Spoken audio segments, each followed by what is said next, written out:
Hello and welcome back to another Football Commentaries live stream. Stadium of Light is the location for this afternoon's fixture between Sunderland and Aston Villa. For the Black Cats, they have had a superb start back in the Premier League after 8 years away. Just one defeat in their first 4 in the league, and both of their opening games at home have ended in victory. Opening up with a 3-0 win on the opening weekend against West Ham and a dramatic late win over Brentford a couple of weeks ago. They'll be looking to continue their strong return after a solid point away from home last week to Crystal Palace. Unai Emery and Aston Villa are struggling desperately to find any form with 0 wins from their opening 5 games in all competitions and only finding the net once, which was in the week to Brentford in the League Cup, which they were knocked out by the Bees on penalties. A steady 6th place finish last season for Villa doesn't mean that another European journey awaits them, but their league form needs to be improved dramatically if they are to be in Europe again next season. These two sides last met in March 2018, and it was at the Stadium of Light where Villa ran riot and won by 3-0. In terms of the Premier League head-to-head, this is the 31st meeting. Sunderland have won 7 and Villa have won 11. So, as we are now well underway in the brand new Premier League season, can Sunderland continue their fantastic form, or can Aston Villa finally get their season up and running? But firstly, before we do go any further, last night there was the tragic news of the passing of Matt Beard, who is the former Chelsea, Liverpool and West Ham women's manager.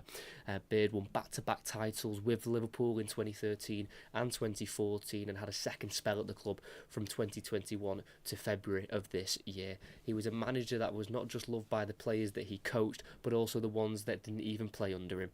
A character in the game that made the women's game so special, and he was instrumental in the growth of women's football in Britain and pushed all boundaries to grow the game.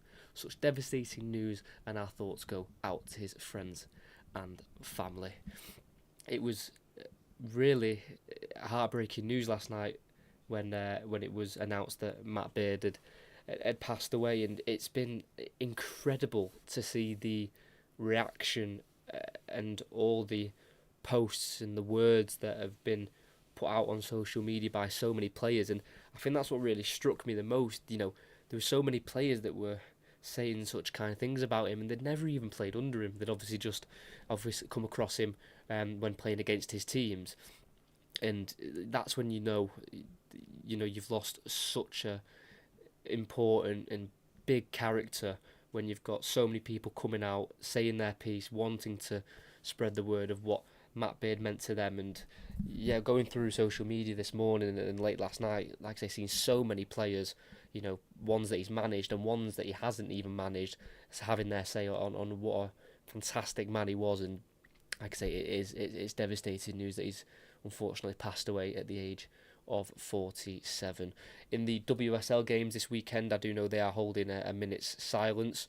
I'm not sure if that's going to be the same in the Premier League, but also the Liverpool Aston Villa WSL fixture today was postponed due to the tragic news, which is more than understandable, because he only left Liverpool, like I say, February of this year. So a lot of the players who are at Liverpool now would have worked under him, and it's very it's a very difficult piece of news to take. So yeah, it's devastating, but it's really nice to see the all the kind and lovely tributes that are being made to him. It's really lovely to see, and it's people like him who don't get enough recognition for the growth of the women's game. He's been involved in it for 15 plus years, and is managed so many different clubs. You've got Chelsea, Liverpool, West Ham, recently at Burnley as well. But yeah, really sad news, but really lovely tributes for Matt Beard. As we do focus on this afternoon's fixture between Sunderland and Aston Villa, both sets of starting 11s are leaving the tunnel and entering the pitch at the Stadium of Light, which have hosted 2 Premier League games so far this season, and they have won all 2 of them. The third game that they have hosted was in the League Cup, and they actually lost that game on penalties to League One side Huddersfield, which is obviously not the biggest of concerns, I don't imagine, for Sunderland and Regi Libri, the Sunderland manager,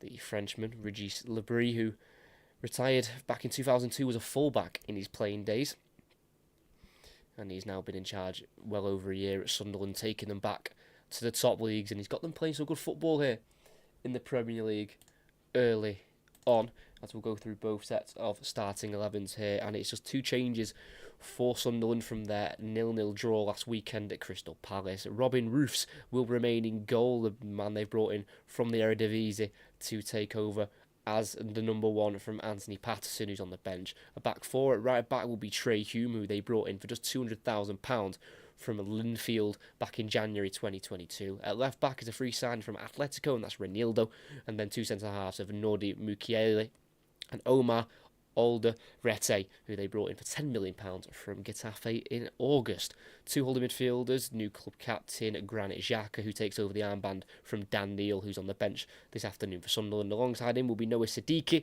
who they brought in from Belgium for £15 million.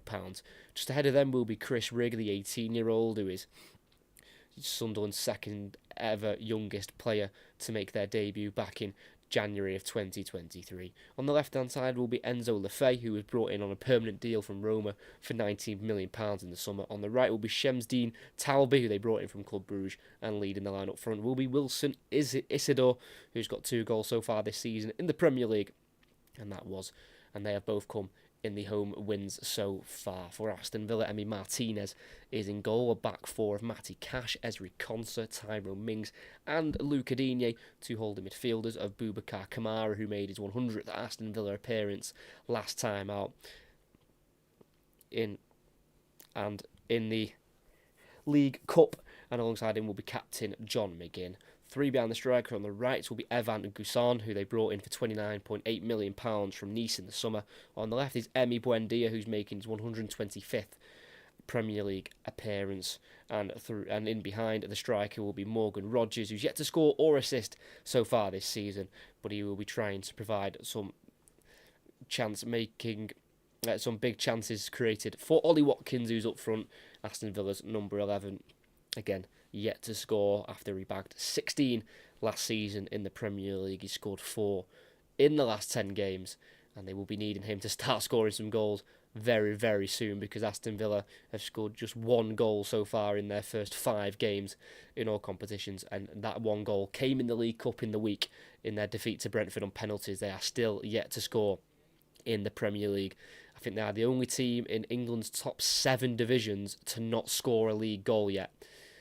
Something needs to change rapidly for Unai Emery, who's now been at the club for coming up to 3 years. He took over in November 2022, and he's only managed to see his team score 4 goals in the last 8 games in all competitions, if you rewind all the way back to May in last season, and then obviously, of course, up to September in this current season, as we've had a false start from kick-off. It'll be Sunderland kicking right to left, Aston Villa left to right. It will be the Black Cats with kick-off, as it's played all the way back to the goalkeeper, Robin Roofs, who with his left foot will send a high ball into the Aston Villa half towards the Sunderland right-hand side. A free header for Kamara, controlled by Watkins, keeps it away from Rigg, and then down the left-hand side towards Buendia, who can not keep the ball in play on that Aston Villa left-hand side, and it'll be a throw-in for Sunderland midway inside their own half, as Regis Liberi's side will be full of confidence with 2 wins from their opening 4 in the league, just the 1 defeat, which was away from home against newly promoted side Burnley. Went up with them from the Championship last season. It's cleared away by Digne for Aston Villa, and it will roll just out there, I believe, for a throw-in right next to the corner flag in the right-back position for Sunderland. It allows Aston Villa to push up here and try and win the ball in a really dangerous area.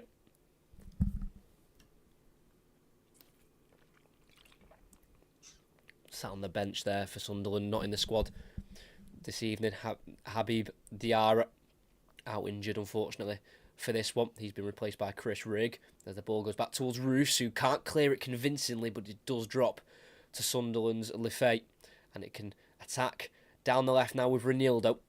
He's got plenty of pace here, the former Atletico Madrid full-back. He's tackled by Gasson fairly from behind. Last touch off the Sunderland player. Goal kick for Aston Villa. Doing his defensive duties really well there from the right wing. Evan Gasson, a new attacking signing from Nice. Scored 12 goals in Ligue 1 last season. The Ivorian just won in his last 8. As Emi Martinez is making sure that the Sunderland attackers are outside the 18-yard box. Communicating with the referee today, Sam Barrett. As Martinez goes across to his right here to Ezri Konsa, who made his 200th Premier League appearance last time out against Everton. In their last league game, it's now Cash bursting forward from full-back beyond the halfway line, trying to find the ball forward towards Gassand, away from the Ivorian, but the play's pulled back as Cash was caught as he played the ball forward by Enzo Lefay. And there will be an Aston Villa free kick and a really positive international break. Matty Cash scoring 2-2 for Poland against the Netherlands and Finland. The Slough-born fullback. In the centre circle, it's McGinn. Try playing between the lines for Buendia. It's cut out and it deflects here for Talby for Sunderland.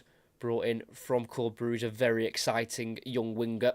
Saw him a few times in the Champions League last season and he seems a very exciting young talent. It's now Lefay on this near side. Finds Xhaka. Keeps it away from Kamara. It's now with Sadiki. Going back into Ronaldo, the left back. It's now on halfway here with Alderete. It's now Mukiele, who they brought in from PSG in the summer for £12 million. Played the 24 games last season whilst he was on loan at Leverkusen. Nordi Mukiele. It's Trey Hume with a throw in here for Sunderland at right back. Throwing it back towards the halfway line here. And it's now with the back line, number 15, Omar Alderete. Left-footed. Joined from Getafe, where he made 99 appearances for the Spanish side. As Ronaldo again trying to get forward. And once again, Evan Gassand is there with the sliding challenge to concede the corner. But again, he had to get there because Ronaldo was away.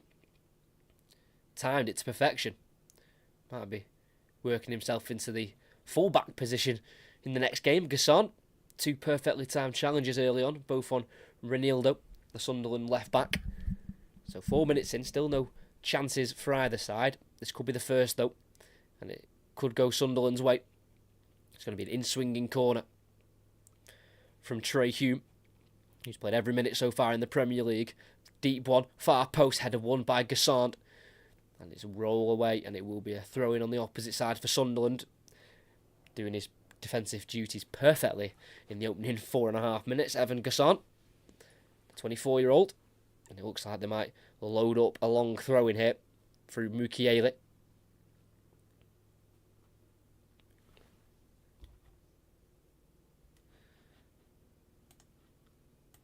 Long throw in goes in towards the near post. Kamara wins the first contact. And then it's left for Buendia to deal with it towards the corner flag. Needs to clear it. Kicks it down the line. Not a very far kick, though, for Aston Villa. And Alderete can start again on the halfway, finding Ronaldo. It's now with Sadiki. No press here from Aston Villa so far. Unai Emery wanting them to just hold for now. And then they start pushing forward as Sunderland go back.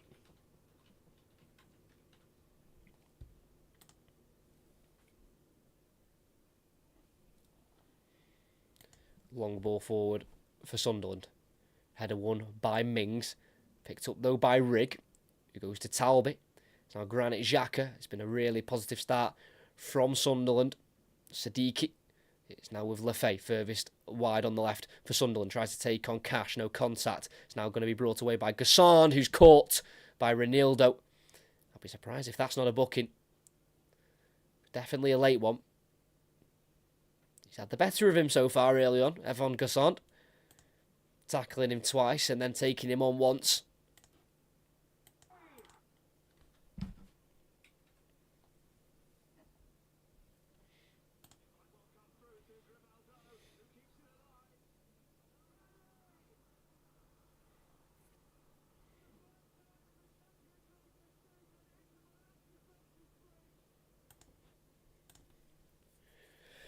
Down the left channel for Aston Villa. Watkins will chase it and he'll keep it in play and he'll take on his man, but then Trey Hume blasts the ball away. Thrown for Aston Villa next to the corner flag on that left-hand side.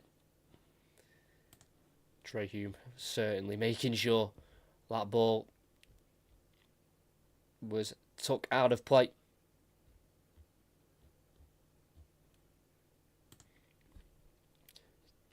Digne.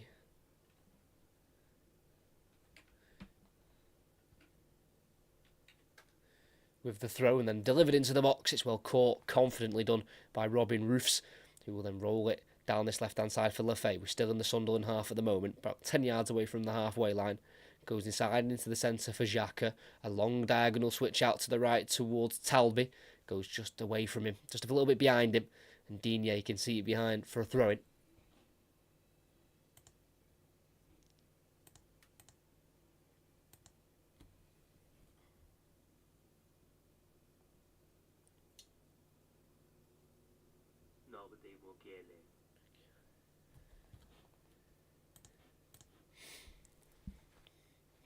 Throw-in taken from Aston Villa, given to Morgan Rogers, who won the PFA Young Player of the Season for the last campaign. Had a brilliant Premier League season, 8 goals. His last one was against Forest at home, back at the beginning of April. Collected 10 assists as well. The 23-year-old, who's now already racked up 8 England caps. Not scored, though, yet for England, Morgan Rogers, but did assist in the last international break in the thumping away at Serbia. He was given his first call up in November of last year by Lee Carsley. Bit of possession now for Aston Villa. He's been heavily Sunderland in the opening 8 minutes. It's down the line for Buendia, trying to shrug off his man of Granit Xhaka, and he can work it to McGinn, who then finds Digne. First time ball. It's a high one up in the sky, and it can't be controlled by Hume, and it rolls out of play for a corner for Aston Villa. Still searching for their first Premier League goal of the season.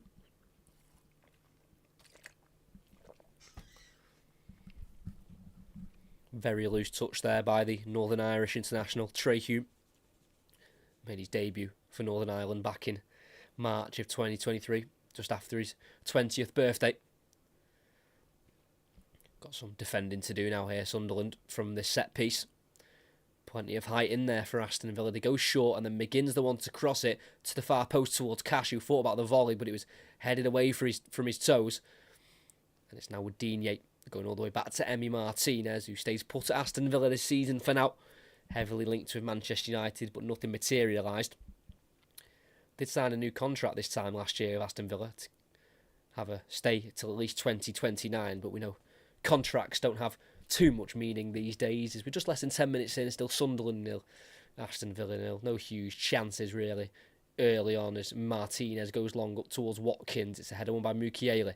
All as far as Buendia, as Digne runs beyond him down that left-hand side. Not being pressed at the moment here, Buendia tried to slip it through in the box for Watkins. Mukiele can deal with it. With a thumping clearance down the Sunderland right. Does it stay in play? No, it doesn't. Throw in on the halfway line for Aston Villa, who have picked up 2 0-0 draws in the first game against Newcastle at Villa Park, and then in their last game against Everton at the new stadium. Worrying stats though, because Aston Villa only managed to have 7 shots in that last game against Everton, 1 on target.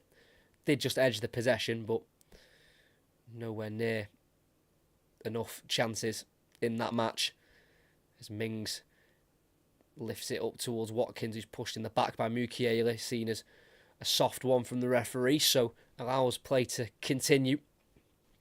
Centre circle here with Noah Siddiqui, Brussels-born central midfielder who does represent DR Congo at international level. Did play for Belgium's under 18s, 19s and 20s though, as Ronaldo again tries to get away on that left-hand side. He's got the pace but not quick enough to keep that one in, and it's a goal kick for Aston Villa. It's definitely an outlet there, using as much as they can early on, Sunderland, with Ronaldo, who is born in Mozambique. That's the country he represents, and he left his home nation in January 2016 for Benfica when he came over to Europe and made a name for himself, more recently so with Atletico in the Simeone system. As Cash goes long down the Aston Villa right, Gassond should get there first, but Mukiele does come across and sweep up brilliantly. It's a throw in the final third for Aston Villa. Had to get across aggressively there, Nordi Mukiele, because Evon Gassond has already showed this afternoon that he's more than willing to be up for a fight. Throw and taken. Cash gets the ball returned to him by Gassond. Can Cash keep it in? No, he can't. Sloppy touch there from the Polish international. Throwing for Sunderland on this near side. As the other fixture this afternoon is Bournemouth Newcastle, which is still 0-0. Any goal updates I will let you all know. And of course the 4:30 kickoff, Arsenal against Manchester City. What a huge game that could be in the title race.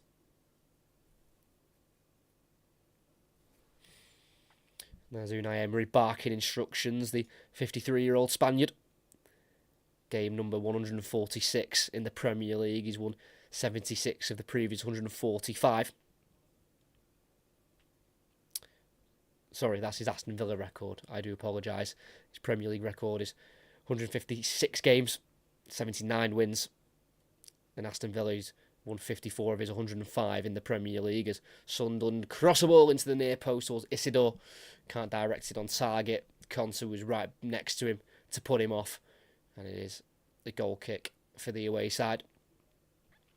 So, like I say, it's really positive stats for Unai Emery. 76 wins in 145 for Aston Villa in all comps, and then 54 wins in 105 in the Premier League. That's impressive stuff for Unai Emery, who's taking on Sunderland for the first time in his career.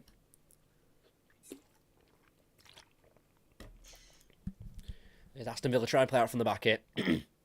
It's Tyrone Mings to Emi Martinez in the 6-yard box. Goes across to Ezri Konsa just outside the 18-yard area. Got Isidore stood next to him as he plays it down the line. And it's cleared up into the sky for Sunderland, up towards Isidore, who will get the knockdown. It drops to him rather fortunately, but he'll take it and he'll go for a crazy strike towards goal. He seemed off balance and never seemed set there, and it deflected off Tyrone Mings, looped up in the air in an easy catch and collection for Emi Martinez, who's won 2 Copa Americas in his career, and of course that very famous World Cup in Qatar in 2022. Made that very famous save on Kolo Muani to take that game to penalties. Gassond back to the halfway line to McGinn, then makes the pass forward to Cash, who'd carried on his run, but the pass is too heavy and the ball runs out of play, and it will be a goal kick for Sunderland. Well seen out there by Omar Alderete.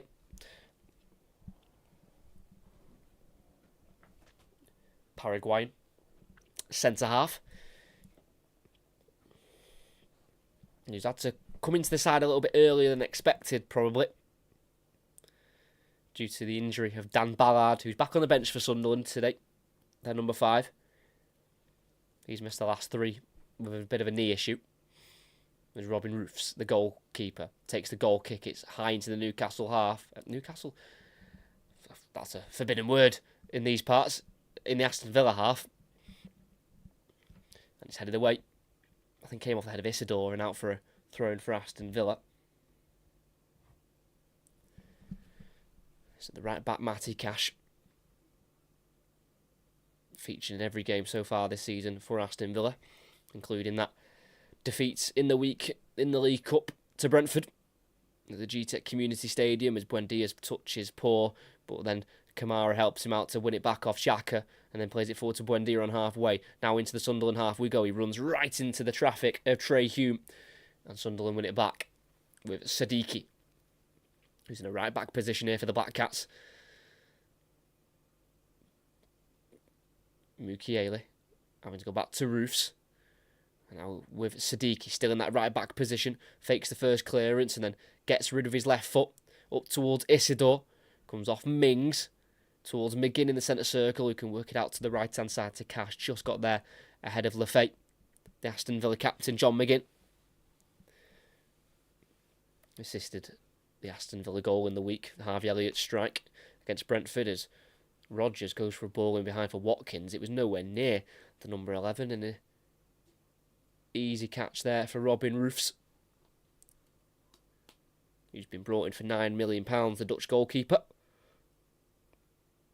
Never made an appearance for the Netherlands, but was on the bench for their 2 games during the international break just gone against Poland and Lithuania. 16.5 minutes in. We've still not really had any huge chances in the game. Sunderland have looked better on the ball and more composed, and more confident as well, really.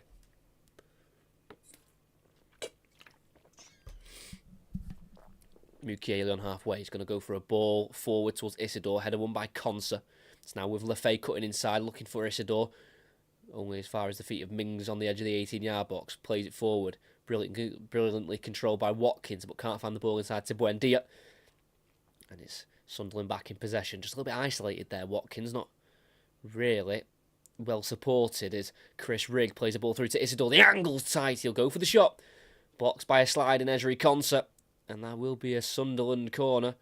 Konsa not happy. Too easy for the ball to go through. Nice bit of skill there from the youngster, Chris Rigg. Shimmied onto his left foot, leaving Kamara in the dirt. And a well-weighted pass there for Isidore, and Konsa made sure he got across the block.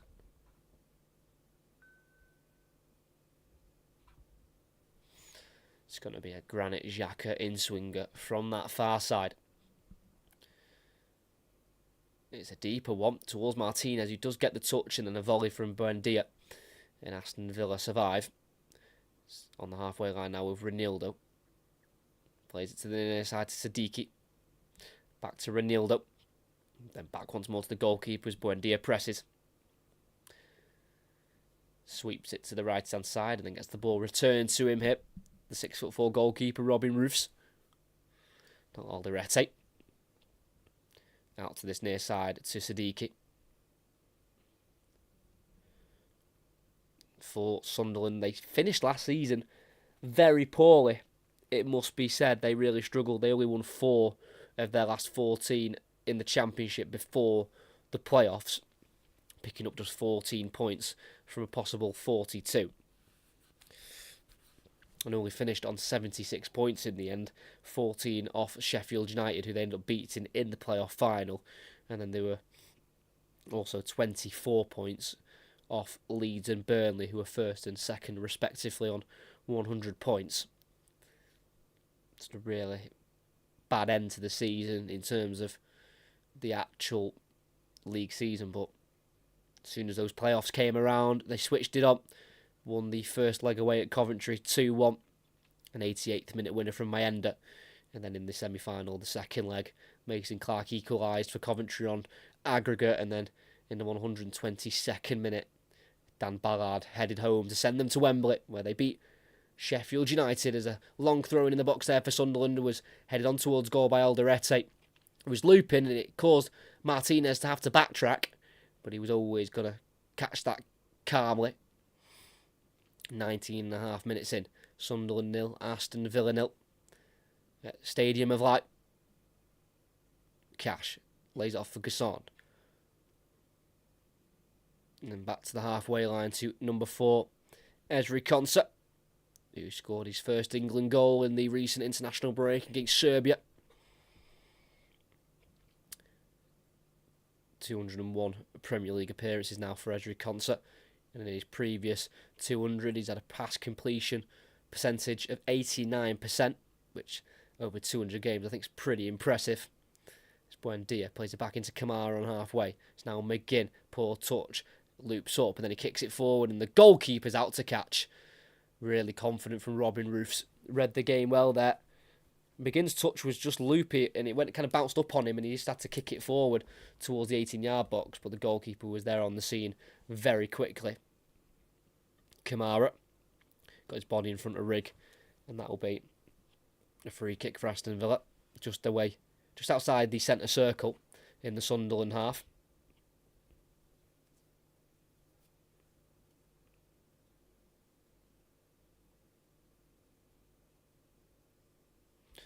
And it is Boubacar Kamara stood over it. Aston Villa's number 44. Suffered an ACL injury in 2024, was out from February to October. Played 41 games last season. In all competitions, it's been sprayed out to the right-hand side to Cash. Gets onto his left foot, goes for a cross which is deep, and it's too deep. too high for Tyrone Mings. And it will be a goal kick for Sunderland. Aston Villa still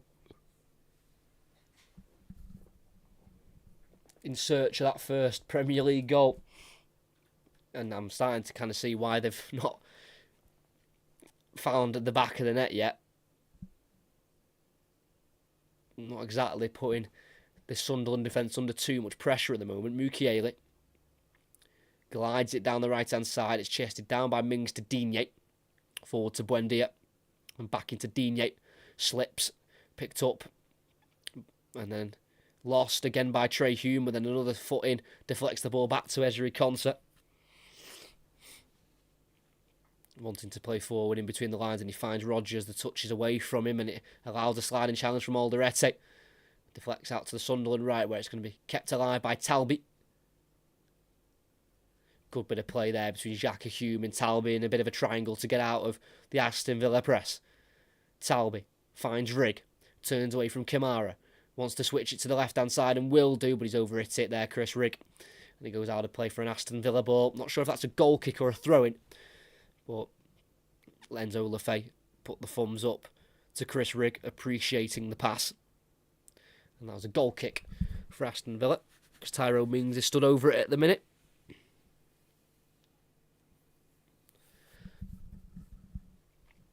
Martinez back into Mings at left centre-back. Lifting it forward up towards halfway for Watkins. Loses out to Mukiele. That time it's a foul. Bit of a shove in the back from the Frenchman.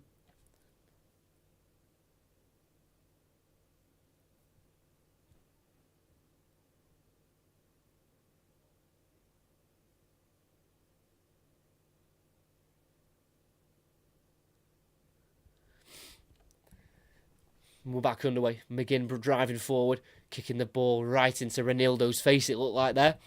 And out for an Aston Villa throw-in. Seems to be okay.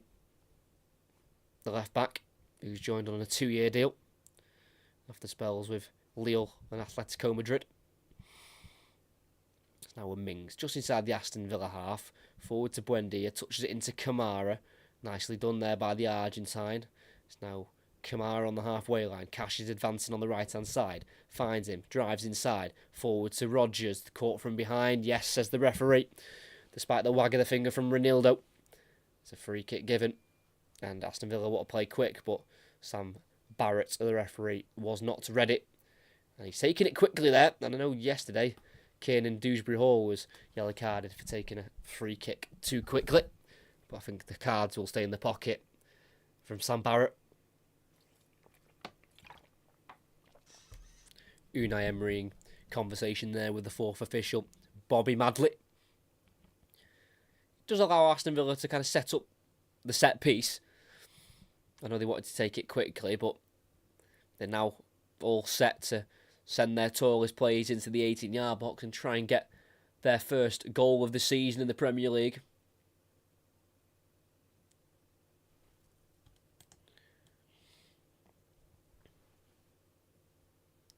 Cash crosses in up towards Gassan, headed one by Alderete, drops to Rodgers, gets it back in there. Gassan turns and shoots, brilliant save, double save from the goalkeeper, and cleared by Mukiele, and the flag's up.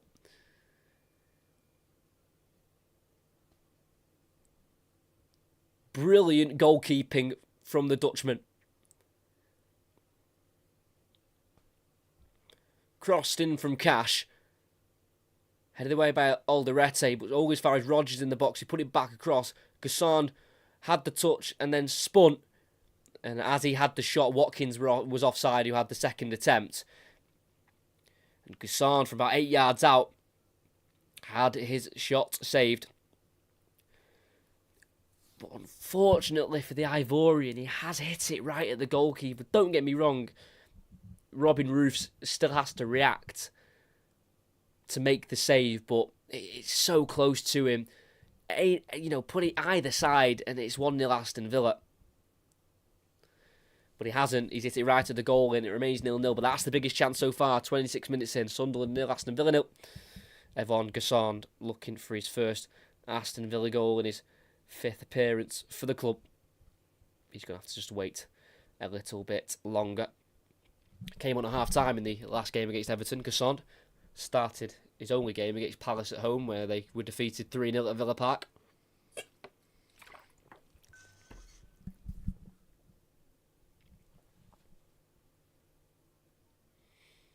Sunderland building from the back with Omar Alderete finding Lefane a bit of space. Further wide is Ronaldo, and he receives the ball, goes back inside to Lefane. It's now Siddiqui trying to find Ronaldo. One back there by Gasson. It's now Konsa. Back into Emi Martinez.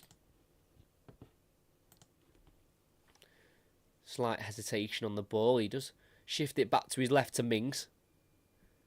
Digne at left back. Touch isn't great, but he completed 1-2 there with Buendia. He tried it, but it just flicked off the hand of Xhaka. And there's a free kick for the away side.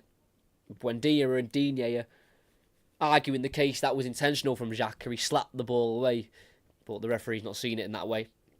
It was accidental. But still stopped Digne from advancing.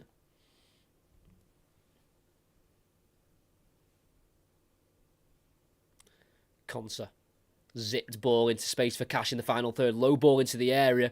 Mukiele again there to defend really well. He's had a fantastic start to this game. Nordi Mukiele, who they brought in from PSG for £12 million. 35 games in the Champions League he's played in his career. And Sunderland have been able to bring him over. I think maybe, I'm not sure, I've not read into this or anything, so I could be making it up, but Nordi Mukiele was on loan at Leverkusen last season, where Xhaka was. So maybe Granit Xhaka's put a word in and tried to get Sunderland to bring the Frenchman in, which they've done, and he's come in and he's making that centre-back position his own. He's played every minute of the last 2 games in the league. Mukiele against Brentford and Palace. They've only conceded the 1 goal. It's now Konsa starting again with Martinez. 199 Premier League appearances now for Martinez. 60 clean sheets, 4 penalties saved.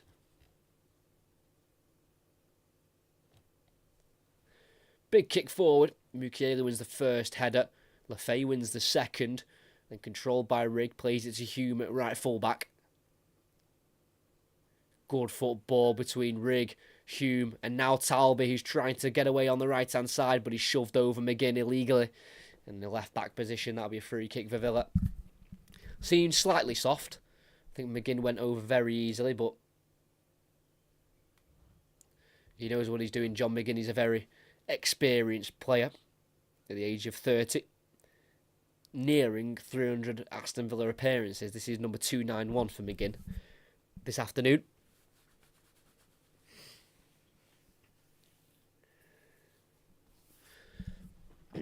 Martinez goes to his left to Mings, just inside the 18-yard box. Now with Digne at left back. Lifted ball down the left-hand side towards Watkins. Header won by Mukiele once more. It's now Xhaka, flicks it over his head, but picked up by Kamara. Kicks it out of play, throwing for Sunderland.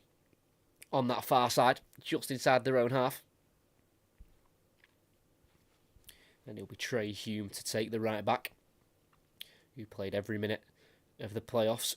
Those 2 semi-final games and the final, of course.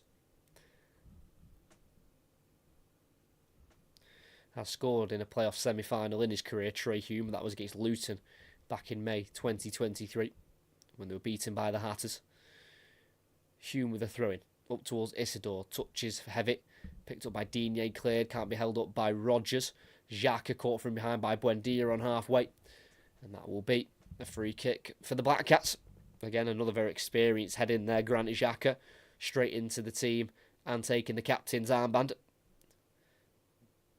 Brought in from Leverkusen for £13 million plus add-ons. And he's played every minute in the Premier League and also got the assist for the winner against Brentford a couple of weeks ago in the 96th minute for Wilson Isidore.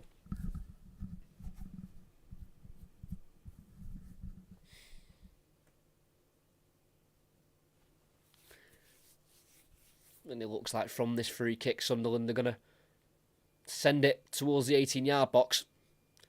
It's glided in towards the far post. It's headed across by Mukiele. And it was Rigg trying to get across to control it and shoot, but it just went beyond him. It's now with Digne at left back. Try to take on Lefebvre, but he's been tackled by the number 28, who delivers into the box. It's a header away on the penalty spot by Conser. Controlled by Buendia. Nicked off him, though, by Rigg. Xhaka to the right-hand side.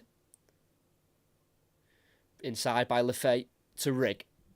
It's now in the central area with Renildo. Goes out wide left to Siddiqui.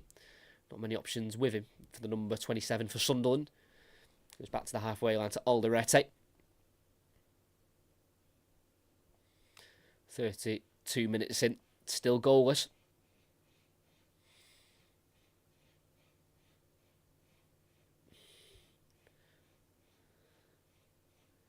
Hume.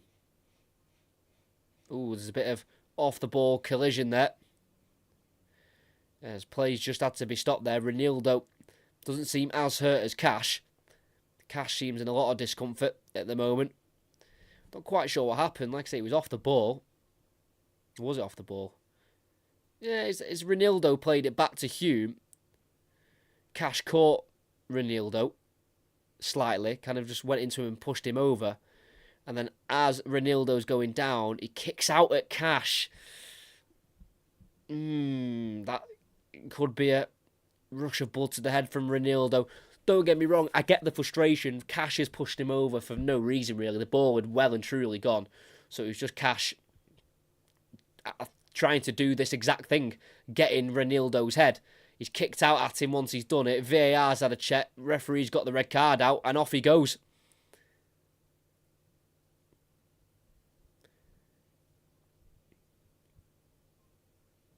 He's absolutely devastated Renildo. So the ball had been gone. So he'd had the ball on the near side. And he played it back to Hume into the Sunderland half. And as he's played it, Cash has just kind of shoved him to the ground. Again, he didn't need to do it, Cash, but I think this is kind of the reason why he did, to maybe try and wind him up slightly. Might know he's got a bit of a short fuse, worked under Simeone in the last couple of years.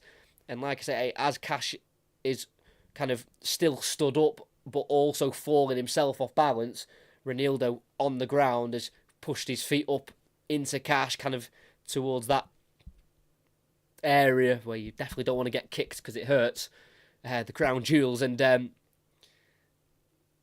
off he goes, red card.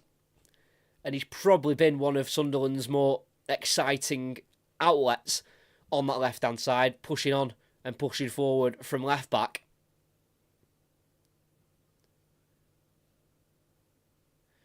And Sunderland are down to 10 men. They've probably, and have been, the better side in this first half, despite Aston Villa having the biggest chance of the game so far. It's an awkward one, that, because, like I say, the reaction is from Cash shoving him and pushing him over to the floor when he didn't have to. The ball had gone. There could even be an argument that should be a free kick for Sunderland, because there's no reason for Cash to do that. The ball's gone. But as Renildo's on the deck and he sees Cash next to him, falling off balance himself, he just gets his studs right up in between Cash's legs and pushes through. It's violent conduct, and it probably is a red card. And what's very funny is it actually is a free kick to Sunderland for the Cash push. So Renildo's not had to react. His team have got the free kick. What a nightmare that is for Sunderland. The rush of blood to the head for Renildo. And Sunderland are down to 10 men with 10 minutes left of the first half. The mountain that they've now got to climb is a lot bigger. The positive is they're still level. Still 0-0. They're not behind yet. But this is a massive opportunity for Aston Villa to try and get their first Premier League goal of the season, try and get their first win of the season as well. So there is going to have to be a bit of a reshuffle for Sunderland. Looks like Dan Ballard's coming on, long throwing in, flicked on towards it's a door, and he can't quite get the contact, and it goes through to Martinez.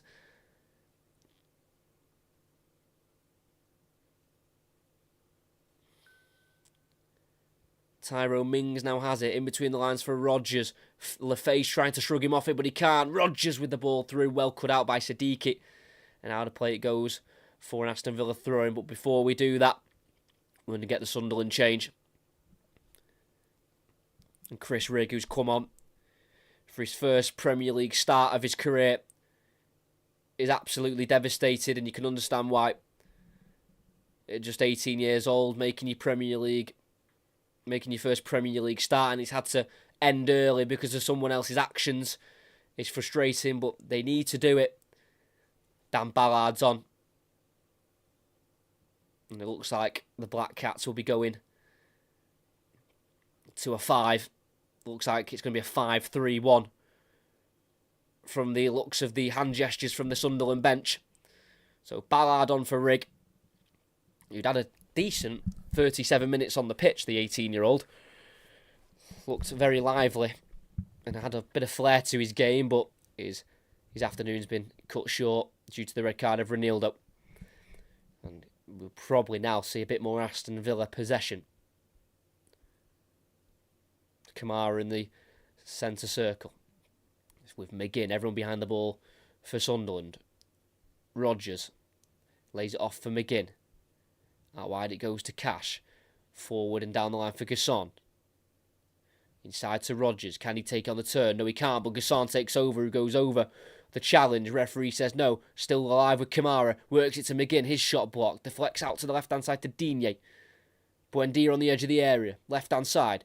Rodgers to Buendia. Digne. Buendia tries to cut it back. Brilliant defending. Last touch off the Villa man. And it's a goal kick. Very quick interchanging play from Aston Villa. Started with Buendia on the edge of the area. Went into Rodgers, who returned it to Buendia. Then Buendia to Digne, who returned it to the Argentine. And it came off Mukiele. Then back off Buendia. Had the ball already gone out? As it touched Buendia? No, I don't think so. I think that's the right decision. I think a goal kick is the right call from Sam Barrett.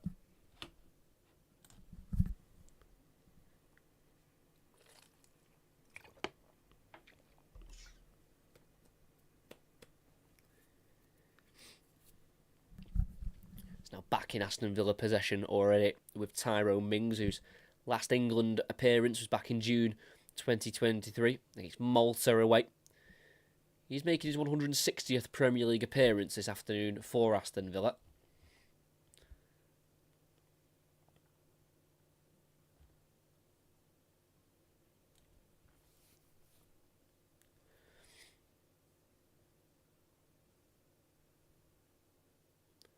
Kamara. I think it's definitely a mindset for Sunderland of getting at half-time at 0-0 and then reassess. Like I say, it's definitely a back 5 for Sunderland. It does look like at the moment it's Talby at left wing back as the Rodgers back heel's cut out by Alderete. Isidore tries to play it through there for the run of Talby, but he was just intercepted. He could have been away there. Talby's Digne crosses into the area, head away by Alderete, all as far as McGinn, who nods it to his left to Kamara. Just about 6 or 7 minutes left of the first half. We've added on time for Sunderland to get in the break and just rethink what the best way is to take at least a point from the game. Of course, they'll still want to win, even with the man less, as Mings delivers it into the box. It's a header backwards by Alderete into the hands of the goalkeeper. And exactly 5 minutes left of the first 45. And it's still goalless at Stadium of Light. Robin Roof's on the floor. Big kick up towards Isidore, and he flicks it on nicely, but Sadiqi's too far away. And it's easily dealt with there by Matty Cash.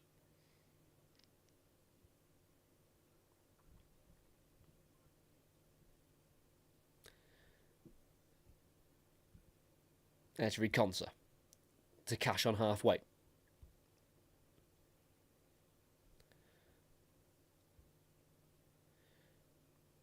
Mings, who just sidestepped a bit further out to the far side to create a bit more space, spread the pitch more for Aston Villa. Ball goes in from Kamara. Roof comes out and punches. Always fires Buendia, who gets the shot towards goal and skies it high. 2 former teammates there, I believe, Granit Xhaka and Buendia. As the Argentine did spend a bit of last season on loan at Leverkusen, scoring 2 goals in the Bundesliga during his 6 months there.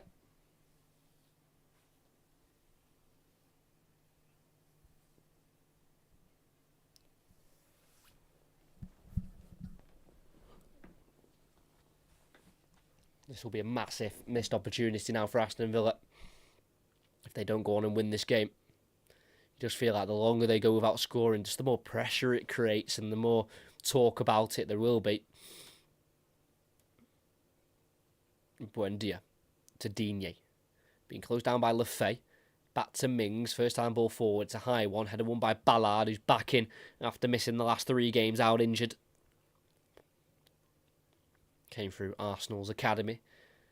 Dan Ballard joined here in July 2022 after a loan spell at Millwall in the Championship. Konsa. Across to Mings. They're going to try the left-hand side here now, Aston Villa with Buendia. Not much movement. Goes down towards the byline here to Watkins. Lays it off for Digne. The cross is stopped by Hume. And he avoids the corner. But the clearance goes all as far as Kamara, as we're still in the final third here for the away side. Boubacar Kamara trying to win a throw-in or a corner. He actually keeps the ball in play and finds a teammate of Buendia. Now the edge of the area to McGinn. Will he help it on once more towards Cash, who's in a bit of space? Took too long, so has to go back to Konsa. Then to his left to Mings. Forward and out wide to Digne. No chance for him to swing it in left-footed, so goes back to Kamara, who then lifts it into the box for Rodgers. Bit of time. Keeps it away from Mukiele, but not from Hume. Trips him from behind. Free kick in a right-back position for Sunderland. They're holding out the home side to see out the first half.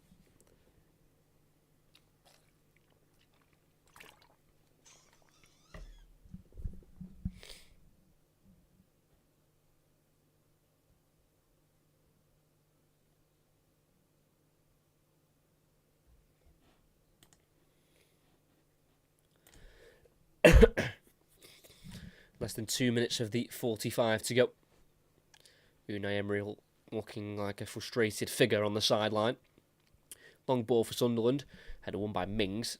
And the second header won by Kamara. Controlled by Mukiele for Sunderland, who tries to lift it towards Lefebvre, but it's cut out by Kamara. Turns to try and face forward, and he plays it forward to Rodgers. Tackled strongly and fairly by Xhaka, who kicks it out wide right, looking for Lefebvre. Just too much on it. Throwing midway side of their own half here for Villa as he throws it back. Digne to find Mings. Got some difficult fixtures coming up as well. Aston Villa, they host Fulham next weekend, who just came off the back of a 3-1 home win to Brentford, and then they've got Burnley also at Villa Park, which doesn't seem to be as an easy game as people would have thought. They nearly held Liverpool out for a 0-0 last week. They also picked up a positive draw against Ange Postecoglou's Nottingham Forest. So that won't be easy. And then they've got Spurs away, Man City at home and Liverpool away to see them into November. So it's not exactly getting easier for Villa, but there's not really many easy fixtures in the Premier League these days, especially this season from the looks of it, as in the left wing position. There's a free kick given. Mukiele cannot believe the decision's gone against him. It was Watkins who was just a bit too quick for him. Trying to claim he got the ball there, Mukiele. I'm not too sure. From the first angle, it does look like a trip and a foul.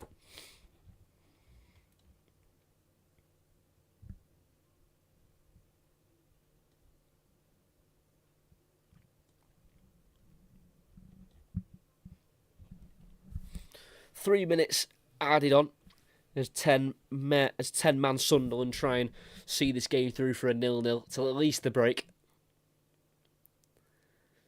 But this free kick is out wide, so it's not a shooting opportunity. It's a good angle for a cross, though, for Luca Digne, who's looking for his 30th ever Premier League assist. Crosses it in. It's deep. McGinn seems free, but he's just headed away from him by Alderete. And then it's won back off him. The Scotsman gone down too early, but then Alderete can't find the run there. He's annoyed with himself there. The Paraguayan centre-back. Alderete. McGinn was through on the back post, but he was able to win the first header there, Alderete, and then just shoved McGinn to the ground and then set the attack off, and the pass has to be better. It has to be on the break. Could have been an opportunity there for Sunderland.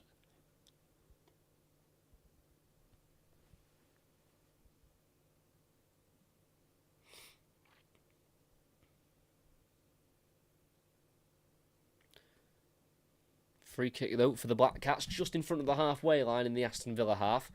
On this near side, so it's going to be taken by the left foot of Granit Xhaka. They're actually 17th in the league, Sunderland, for XG, which is a positive as the cross goes in. Ballard heads on, but straight to Martinez. No power or accuracy on it to really trouble the Aston Villa defence. Yeah, before this game week, they've 17th for XG with just 3.43, which is impressive. You know, they've scored 5 goals, so they're outperforming their XG. It also shows as well that they're taking their chances, but then also defending when they need to as well. Kamara trying to lift it down the right side of the box for Gusan, goes through to him, and then the ball across his paw. Just not enough conviction on it, and it's easily caught there by Roofs, the goalkeeper. 1 minute left of added on time. It's Talby trying the switch for Sunderland, but straight to Digne, who heads it inside into a central area for Buendia, midway side of Sunderland half, skips past one, then tries to feed it through for Watkins on the left side of the box, but he's overhit it, and it goes out for a goal kick. This seems very tense and very just on edge, the whole Aston Villa team. You can tell they're all holding in a bit of frustration because it's got to be annoying not being. It's almost like they've forgot how to score. It's just not quite all connecting together.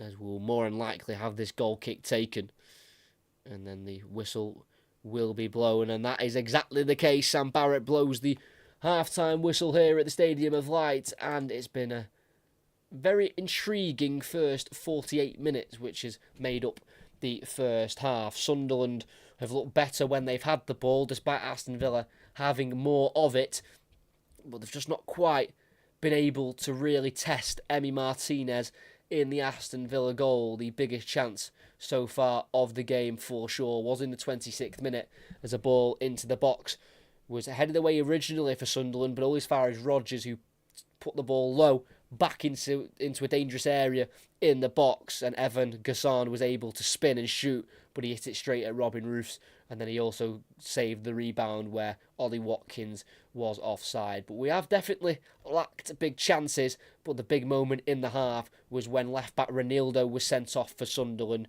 He was pushed off the ball by Cash as he'd played the ball back to his defence, Ronaldo, and as he's on the ground, he's kicked out at Cash with his studs right in between his legs. It's violent conduct. It was unnecessary, but it was a rush of blood to the head, and it does mean that Sunderland are down to 10 men, but they are still in it in this game. As at half-time, at the Stadium of Light, it is Sunderland 0. Aston Villa 0. Yeah, we are goalless so far, but Sunderland are the team who are a player down as it stands. As we're still playing. No, we're not still playing. It's half-time in the other Premier League game as well. Bournemouth 0. Newcastle 0.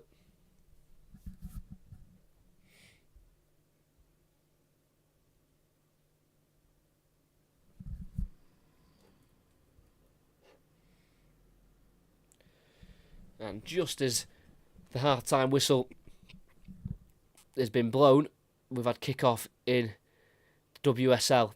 It's a big game as well. Two teams that will be trying to hunt down Chelsea for the title, and that's Manchester United hosting Arsenal. Manchester United have got themselves qualified for the Champions League, beating Brann in the qualifying stages in the week, losing the first leg 1-0, but then won the return leg 3-0 at home. And then Arsenal coming into this season as reigning champions, as Mallard's in for Manchester United, and it forces an early save from the goalkeeper, who I'm assuming is going to be Van Domselaar. And it's a quick start for Manchester United. It should be a good WSL season, this campaign. You know, Manchester United, Arsenal, Chelsea and Manchester City looking like 4 really strong outfits for a potential title charge. New signing for Manchester United, Fredolina Rolfer, who they brought in from Barcelona. Brilliant signing. I was rather jealous that Manchester United got her, because my team, who I won't state, but the team I support, I was a bit gutted we didn't go for her. I think she was a free agent as well. I think a contract expired at Barcelona in the summer.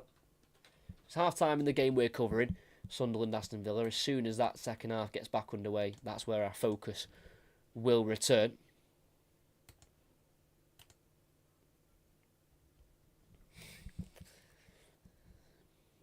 And as well, for a lot of these Arsenal players, they're not just European champions club level, internationally as well, of course.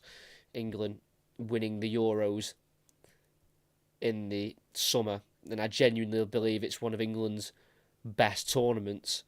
Not just because we've won it, of course, that's one of the main reasons, but the way that the women came through and won that tournament is just insane. The comebacks, the drama, the being down and out, but then somehow resurrecting through. Especially that penalty shootout against Sweden. That is what football's all about. The drama in that game, not just to come back from 2 goals down, but then it's potentially the worst penalty shootout I've ever seen. But it just made for such a tense and nervy end, which what football is all about. Is Arsenal attacking here down the right hand side with Fox trying to work a low ball in, and that's exactly what happens. But it's Miyazawa to head away, to clear away, left footed, throwing for Arsenal. Like I say, we'll just have some focus on this WSL fixture. 2 of the heavyweights colliding early on in the campaign. United look to counter here, but Katie Reid is going to beat Mallard to it. Putting a lot of faith in the youngster, Katie Reid, as Leah Williamson is still out injured, not fit yet to return after picking up an injury, I think in the final in the Euros, or I think it was one of the games before. Might have been the semi-final, the quarter-final, she got injured, but she was able to play through the rest of the tournament, but needed to rest. But like I said, to see the growth of the WSL is fantastic. It's a really good league. Competitive at the top.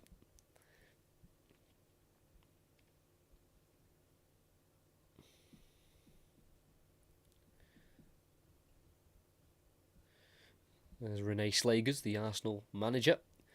Took over from Jonas Eidevall last season and won them the Champions League. Watched that final as well against Barcelona, and they thoroughly deserved the win. I thought they played Barcelona perfectly in terms of the way you've got to set up, because the Barcelona women play exactly how you'd expect a Barcelona team to play. But they concentrated, they understood the task at hand, and then when the opportunity came, Stina Blackstenius certainly took it for them that day. In Lisbon, I think it was. I think they played that final, if I'm not mistaken. But of course, it is a day of mourning for the women's game with the passing of Matt Beard, former manager of Chelsea, Liverpool and West Ham. Announced late last night they'd passed away at the age of 47. So the Liverpool Aston Villa WSL fixture today was postponed. The rest have had minutes of either applause or silences before the games have kicked off. And as I mentioned before, kick-off for the Sunderland Aston Villa game, the outpour of tributes for Matt Beard just shows and highlights what a fantastic person he was and what an advocate he was for the women's game. As Manchester United are counter-attacking down the right-hand side here. Ella Toon in the area, trying to work a bit of space, twisting, turning, laying it off. Can't quite find Mallard. Cleared away though for Manchester United. It's with Bizet, who's took on one player of Ford. Bit easy that. Then plays it to a right-hand side, and the ball gets crossed into the near post. It's going to be dealt with here for Arsenal. Up towards Ford, who's shielding the ball away from Bizet. Trying to go back to McCabe, kicks off a red shirt, and it's a throw-in for Arsenal. Jess Park is starting, it seems, for Manchester United. Obviously transferred from Manchester City on deadline day, when Grace Clinton went the other way, and she scored on her Manchester City debut on Friday night against Spurs. It's Fox. Brings it forward and plays it in behind here. There's a run being made, but which can't be found there. Smith, who they brought in from Liverpool in the summer. Olivia Smith, one of those players who put a tribute out for Matt Beard, played under him during a time at Liverpool. Manchester United playing out from the back. Janssen.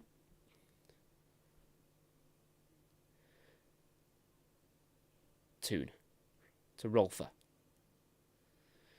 Still in the United half for now. Now in the Arsenal half. 1-2 with Toon. Rolfer to Jess Park. Time on the ball for their new number 8. Onto her left foot. Needs to release it. Takes too long. Loses it on the edge of the area. And Arsenal can try and break. Caitlin Ford. 1-on-1 with Letitia. Goes round the captain. Then lays it off behind her. Well kept there by the Australian.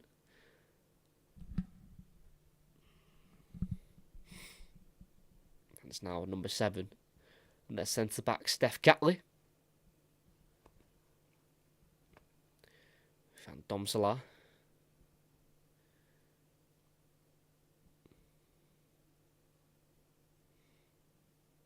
To Cal Dente, who won plenty of awards last season for her opening season at Arsenal after leaving Barcelona on a free. Arsenal trying to get a switch into the box there towards Olivia Smith. Just too much on it for the American. Wasn't the worst of attempts there by Caitlin Ford.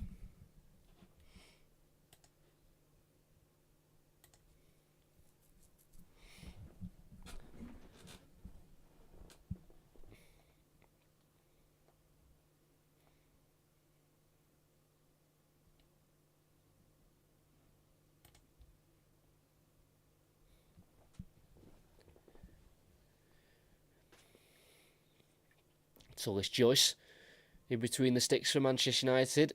Seemed like a very seamless switch for the goalkeeper. Earps left, Tullis Joyce came in, and based off last season, she looked like a slightly better goalkeeper than Mary Earps, if I'm going to be completely honest. I think Tullis Joyce is definitely one of the best goalkeepers in the world. She's brilliant. She's got that height and that spring as she makes her saves, diving across the goal.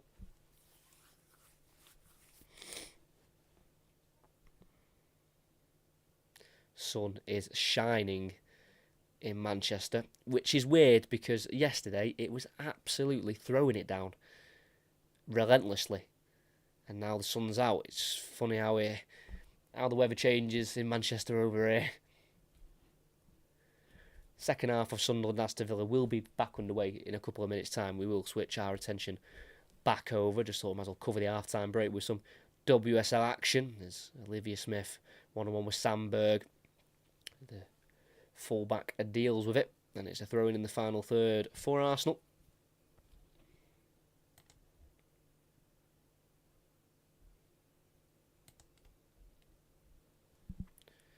Caldente, Smith. Can't find the run of Fox, but it does deflect to the fullback. Caldente. Everyone behind the ball for United. She plays it forward towards Russo. It deflects, though, to Fox instead, who tries to play a low ball through, and it's rushed away by Letitia. She had loads of time there, but panicked, and it's another throw for Arsenal. Bit of a lack of concentration from the captain. Long throw from Fox. Brilliant control there from Blackstenius. Low ball in. Dealt with by Letitia. And it can be helped on towards Toon. Dealt with here by Fox. It's now with Reed. Down the line here for Blackstenius on the right-hand side. Jensen gives her a shove and wins it back fairly. And then Smith tackles, throwing for Manchester United in their left-back position.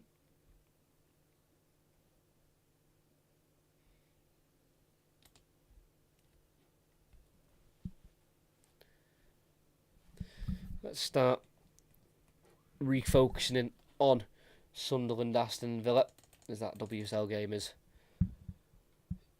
continued at 1-0. At 1-0? At 0-0, sorry.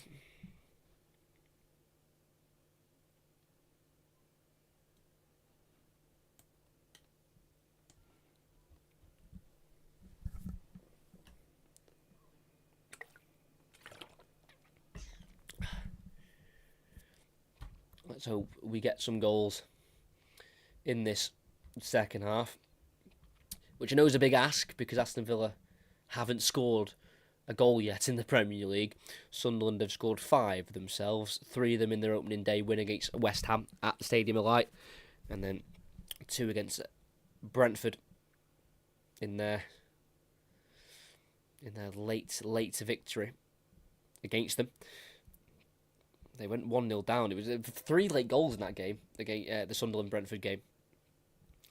Thiago for Brentford scored in the 77th minute, and then Lefay equalised from 12 yards from the penalty spot in the 82nd minute, and then Isidore grabbed the late winner in the 96th minute of the game.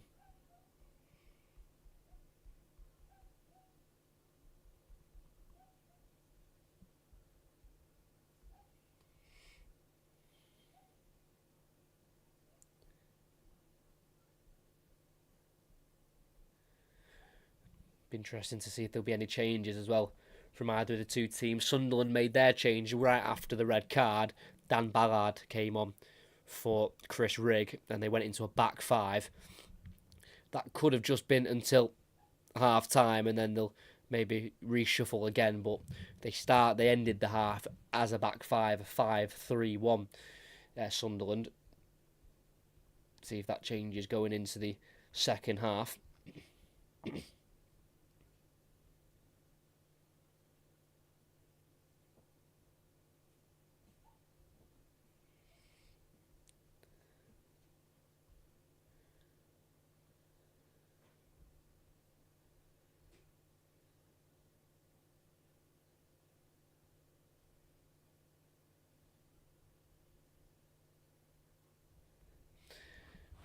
So players are back out for the second 45 minutes here at the Stadium of Light.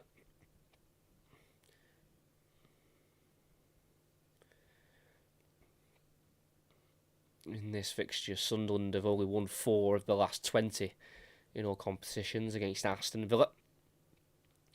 Just one defeat in their last 12, for Villa against Sunderland, and that was between October 2011 and March 2018.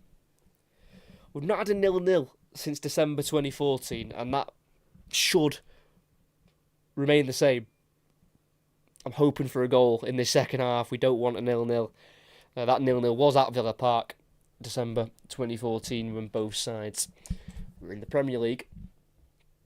The last time they met in the Premier League, it was at the Stadium of Light, and it was a 3-1 Sunderland win. Micah Richards' own goal started the scoring for Sunderland. It was a brace from Defoe as well, as the game went to 1-1, and then Defoe scored twice to give Sunderland the 3 points. This is that 3-1 win is Sunderland's only win against Aston Villa since January 2011. So it's definitely more been Aston Villa's fixture when they were meeting more regularly. They've not played since 2018. As we're back underway, Aston Villa kicking right to left, Sunderland left to right. And it's the second half, not the first half.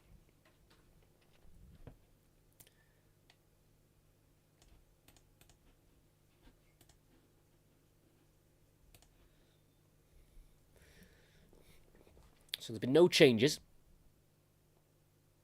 at half-time from either of the two sides. And it does look like Sunderland will set up the same. A 5-3-1 with Enzo Lefay having to do a shift potentially at wing back, or is that Talby? I think it's now Talby playing that left wing back position where Ronaldo may have played if he wasn't sent off. Buendia in the box, first cross stopped by Mukiele, does deflect back to Buendia, he finds Digne, McGinn with a first time cross that goes in, Ballard tries to meet it, drops to Kamara who lifts it back into the box, first header one for Sunderland, and then a volley away up into the air. Controlled though by Mings, and Aston Villa will attack again.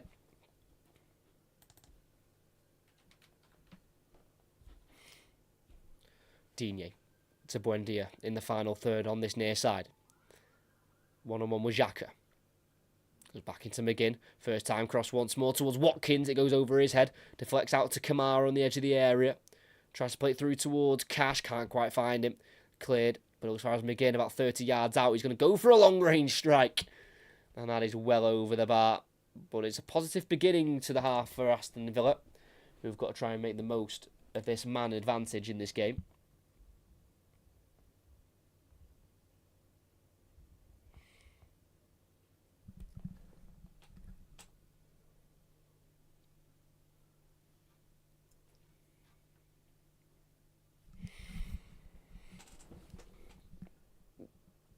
But if Sunderland could try and make it 3 wins from 3 in their 3 home games in the Premier League so far this season, that'd be a massive achievement for them, because in these newly promoted sides, if they can try and get a strong home record, then they'll give themselves a fantastic opportunity to stay up.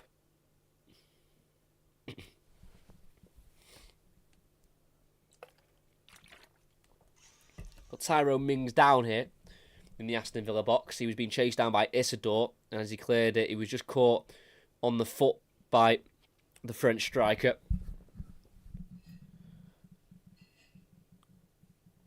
Nothing more. Probably maybe as a foul, but it's nothing more than that. I don't even think the referee gave it as a foul.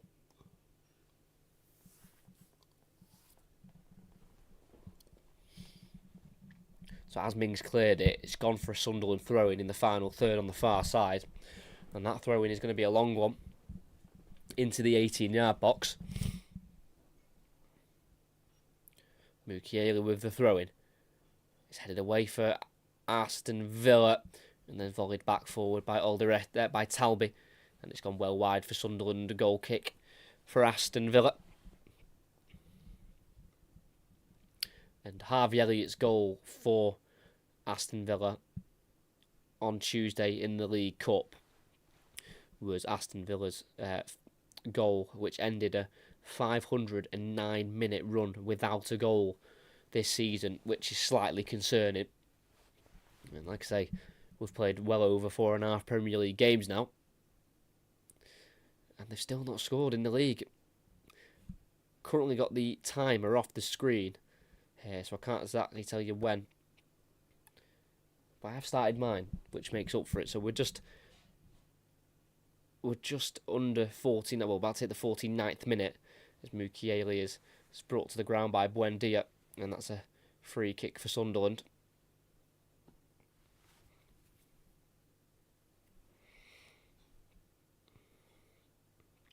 Both of them were battling. Buendia originally had the ball, and then Mukiele won it off him, and then Buendia's tried to win it back himself and then fouled him from behind. It's going to be Roofs, the goalkeeper, to take this from the near side. Kicks it forward just towards the edge of the 18-yard box with Ballard. Heads it on towards Isidore, who will chase it. Mings will clear it. And it looks like we're going to get another long throw-in loaded up here for Aston Villa.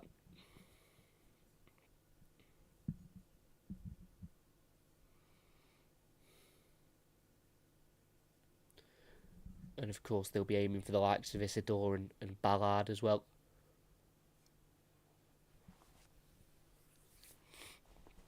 Already scored once this season, Dan Ballard, in the opening game against West Ham.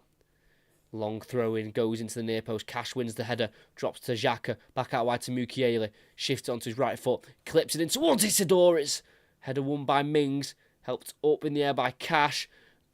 And it's a header towards goal, and it's rattled the crossbar. Alderete smacking the ground in anger as he almost gives Sunderland a lead. Cash won the first header, and then Xhaka played it back out wide to Mukiele. And as the cross went in, Martinez and Mings got in each other's way.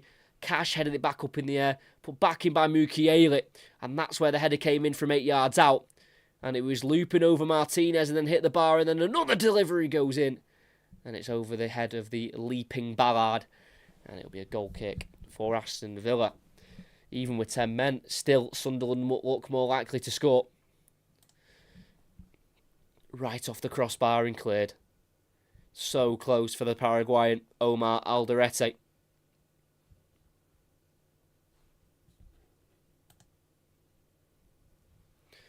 It's now with the number 4 of Ezri Konsa. Came through at Charlton, then spent a year at Brentford before his move to Villa for £12 million in 2019. Kamara. To Gussan. Gussan finds Rodgers and back into Kamara. Having to defend and concentrate once more here, Sunderland. Just under 52 minutes in, still goalless. Sunderland down to 10 men. Ronaldo red card in the first half for a kick out at Cash. Near side is Digne. Back across it goes to Mings. Trying the right-hand side here with Kamara. Cash, Rogers, ball across. Headed behind by Mukiele. Corner, free header in the end. Watkins was a little bit flat-footed there. He wasn't able to attack it properly.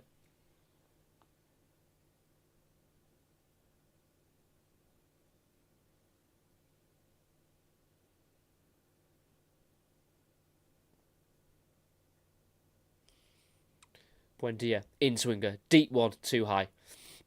Well too high. Rogers tried to jump as high as he could, but was never going to get there.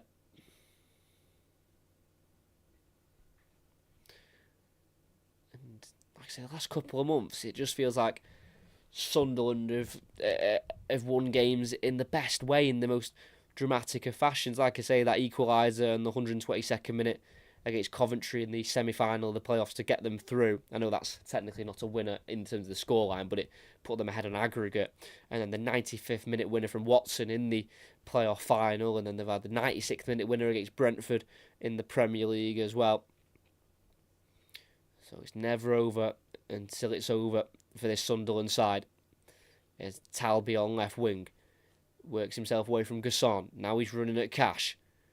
And it's kicked away by Cash. It's a throw in for Sunderland right near the corner flag. It's going to be another long throw.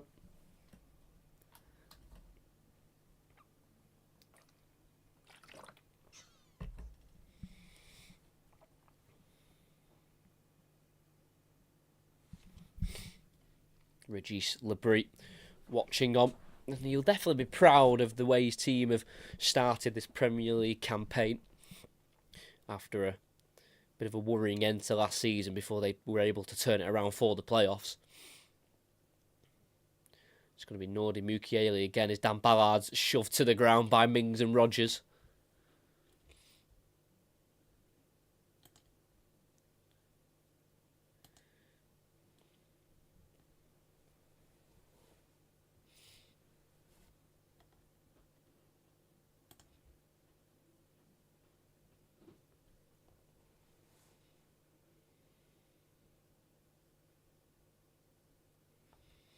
So referee just having a few words with Ballard and Mings and Rogers, who are kind of intermingled in that near post area where the ball will more than likely go from this long throw-in.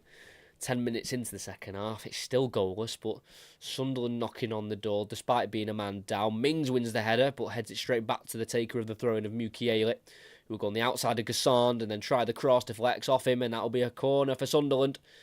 Mukiele getting the fans going. He loves it here at the Stadium of Light.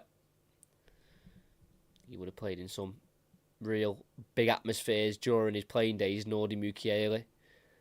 4 years at Leipzig. And also spent time at PSG.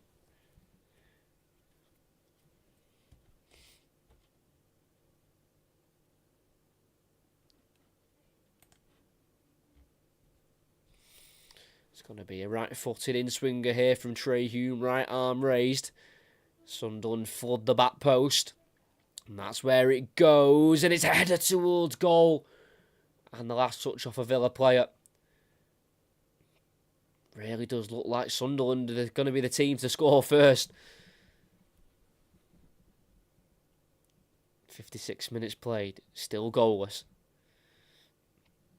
A win for Sunderland could take them as high as third. Of course, Manchester City and Arsenal have still got to play later on. I think that last touch did just flick off Rogers, I believe. It's the opposite side. It's another in-swinger, and Martinez flaps at it, knocked to the ground. And yeah, the referee's got to give a free kick. I know sometimes we all say that goalkeepers are too protected, but that did seem like he got crunched right into there. They're very physical, and it's left 3 Aston Villa players on the floor. Cash has got himself back up. Martinez is still holding the hip. And Mings seems in a lot of discomfort with his left knee. Let's have a look. Martinez came for it, yeah. Jumped into there by Ballard. That's 100% where the free kick's been given. And then, like I say, while the ball was still bouncing around, Mings has been caught, so has Cash. Let's have a look. Martinez drops it. Ball alive. Mings goes to clear it and got clattered into there by Mukiele. Seemed pretty accidental, to be completely honest. And then Cash was injured on the line there, I think being stood on potentially by Isidore by accident. The Mings one is also very accidental. He's back to his feet. He'll be okay to continue.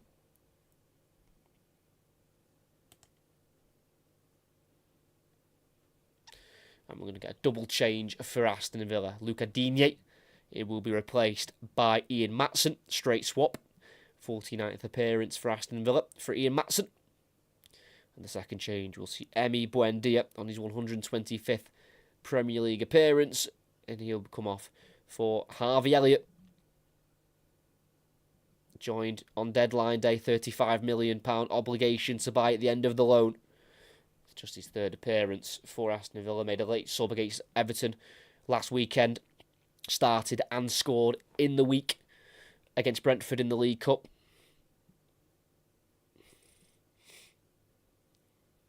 Konsa to Harvey Elliott. Starting on the right-hand side here, Villa's number 9. He's going to put a low ball into the box to volley by Ballard, chested by Isidore. Not loads of support around him, and he's been tackled pretty quickly there by Kamara. And Aston Villa will come again. Elliott to Cash, who missed one of those penalties in the shootout against Brentford in the week to see them out of the League Cup.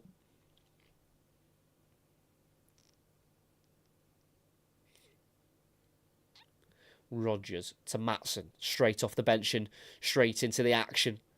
Rodgers spins, crosses into the area, header won by Alderete, and then free kick to go Sunderland's way. Konsa going a bit too hard on Isidore.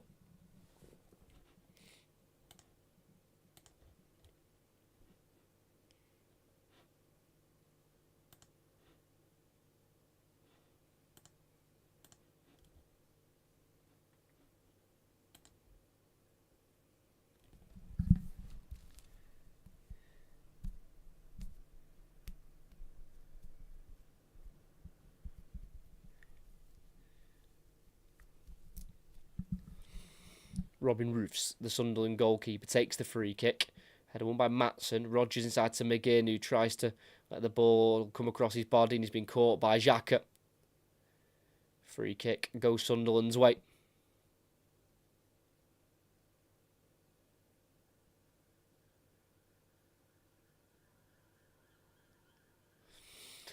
Just over half an hour left to play. We're still goalless. Sunderland well in this game, despite being a man down. Aston Villa still not scored a Premier League goal this season. It is bizarre what has happened to them. They scored 58 last season in the Premier League, conceding 51. Nearly finished 5th in the Champions League spots, but it was goal difference which cost them 14. The difference between them and Newcastle with the goal difference. I know they were very harshly done by on the final day, though, against Manchester United, with that goal disallowed, when it probably shouldn't have. As Gaysond on the right puts it into the box. Rodgers touches it to Elliott, who gets the shot off. Blocked by, I think, Siddiqui. And it'll be a corner kick for Aston Villa on the far side. Very, very bright sun. You can barely see who's on the ball. Gaysond with a good run down the right. Good layoff from Rodgers. But the shot deflects off Noah Siddiqui.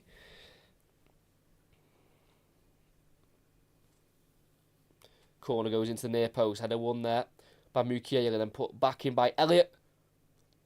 Towards no one in an Aston Villa shirt and in an all green kit. It'll be the Sunderland goalkeeper to have the goal kick.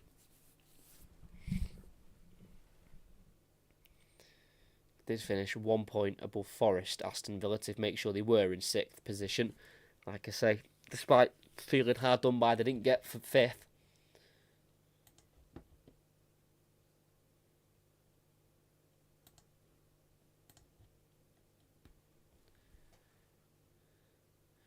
Big kick from the goal kick, straight onto the head of Cash. Gassan stopped in his tracks, but then Cash is as well on the ball that was loose, and it's now a chance for Sunderland to attack. Talby to Xhaka, tries to return it to Talby, and it does find him after a deflection off Cash. On the left wing, Gets it through the legs of Harvey Elliott. Siddiqui on a run. Into the box he goes. He's slightly off balance. Kamara slides in. Gets the ball, and that should be a corner. Kamara's trying to say it's not a corner. I don't think it's a penalty. Certainly looks like he did get the ball, the Frenchman.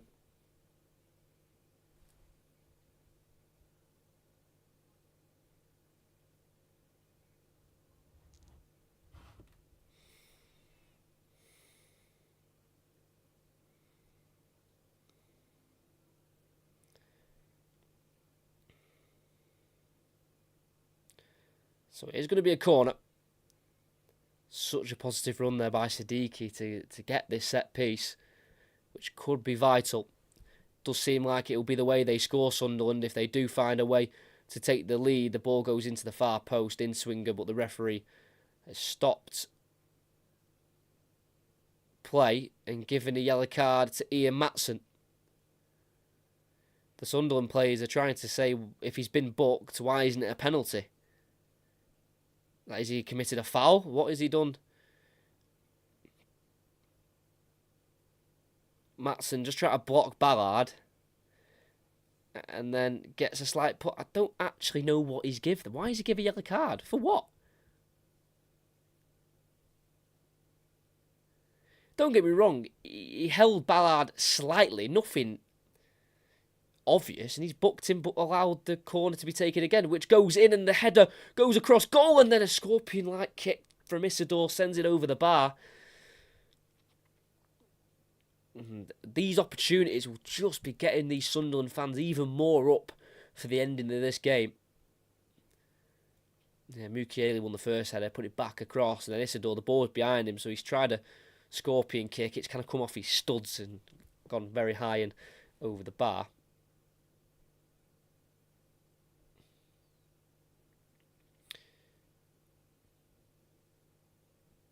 Konsa.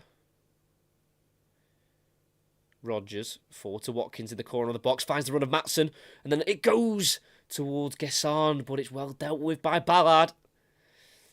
26 to play, and we're still at 0-0. Flags up though. I think it'll be a free kick to Sunderland. I'm guessing it's probably Maatsen, the one offside, potentially.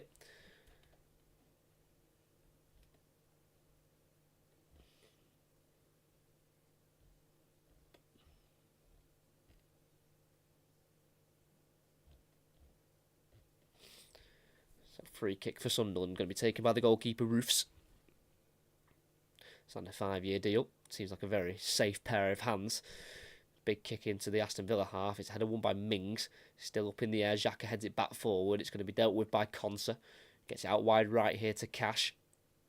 Slows down, faces backwards, and then goes to Konsa.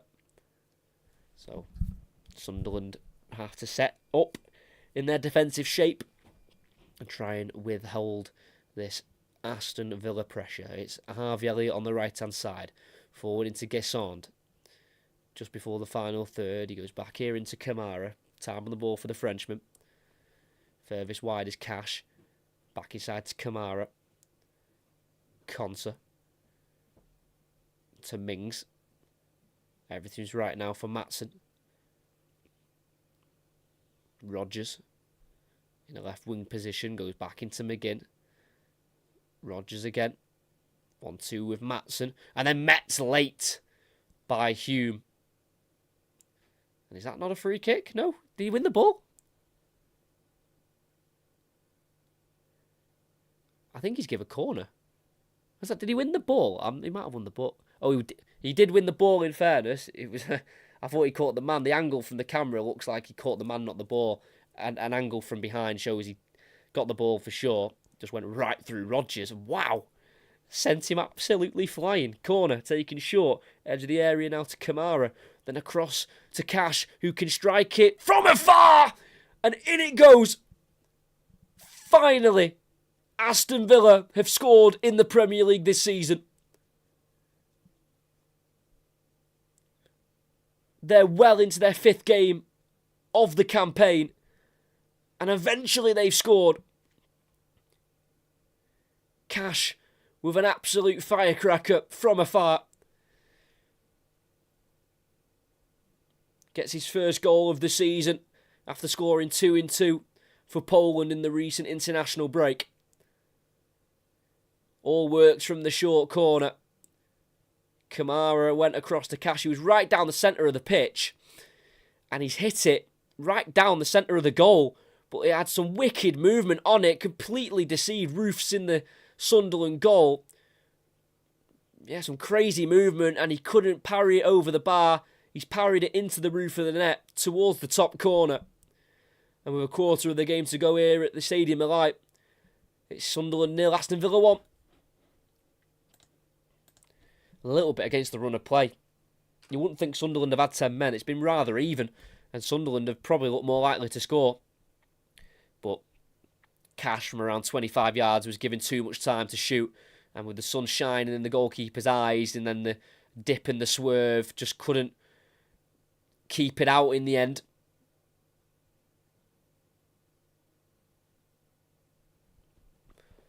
Still believe Sunderland will probably think they can nick an equaliser here, but it does make it a little bit harder because that will just zap out a lot of the belief out of the fans. Maybe it can be a bit of a dagger to concede a goal when you know you're already up against it. Villa won a second, and they were already attacking, set up, camped in the Sunderland half. Cash with the first Premier League goal of the season. Finally, they've scored. They had to. Eventually, at some point. Aston Villa just knocking it around here in the Sunderland half. Towards halfway on that far side with the goal scorer Cash. Scoring his 11th ever Aston Villa goal since joining in September 2020.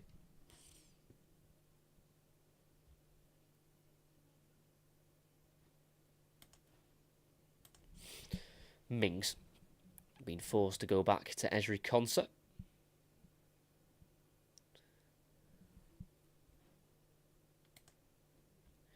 It's now Martinez to the right back, Cash.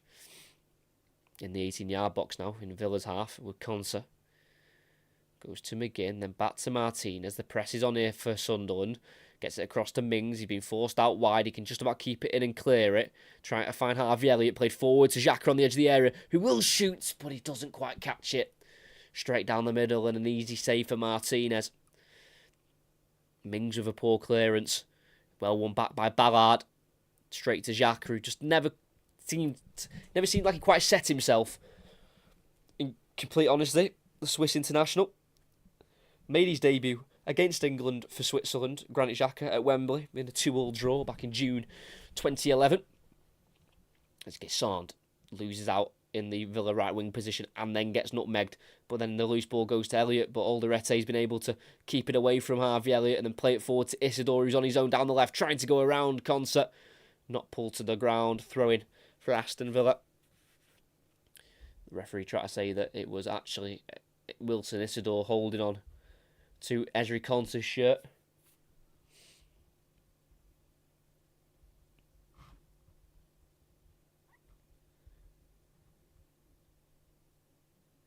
Still 0-0 between Bournemouth and Newcastle.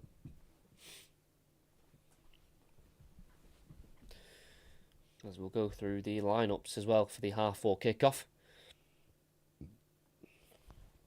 It's Raya in goal. We're back four with Timber, Saliba, Gabriel and Calafiori. Midfield three of Marino, Zubimendi and Rice. And a front three of Madueke, Gyökeres and Trossard. And Manchester City are unchanged for a third game in a row. Very un-Pep-like. No Pep roulette going on this week for Manchester City. Donnarumma remains in goal. Kusanov, Diaz, Gvardiol and O'Reilly is a back four. Three in midfield of Rodri, Foden and Reinders. Bernardo on the right-hand side. Doku on the left. And Haaland leading at the line. And that will be a very spicy fixture at the Emirates.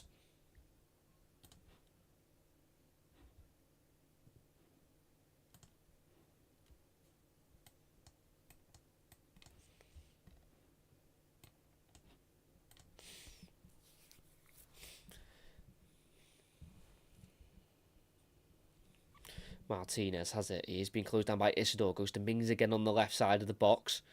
Can play it forward to McGinn. And once more to Elliott. Round the corner to Rodgers. Tackled fairly and strongly. But then won back by McGinn. Rodgers tackled again fairly by Ballard. Xhaka flicks it. Siddiqui tried to work it out to the left, to the right-hand side. But he completely got under it, overhit it. And out of play. It went for an Aston Villa ball.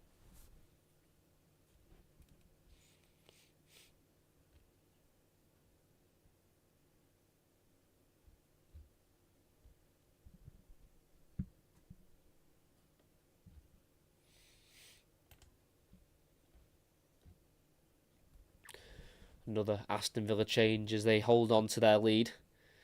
Evan Gasson to come off. Nearly scored in the first half if it wasn't for a very impressive Robin Roof's save. And he's been replaced by Donyell Marlon, who's featured in every game so far this season for Aston Villa. Just the 2 starts though, one in the Premier League against Palace and then also in the League Cup in the week, playing 67 minutes. Came through Ajax and then spent a couple of years at Arsenal before moving back to the Netherlands with PSV, and then on to Dortmund where he scored 39 in 132 games for the Yellow Wall.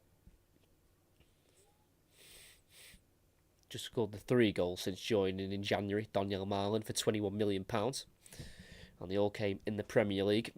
Wasn't in the Champions League squad last season for Aston Villa. Marlon, which he was very upset about. Noah Siddiqui goes in the book. There's a foul committed on the halfway line by the DR Congo international.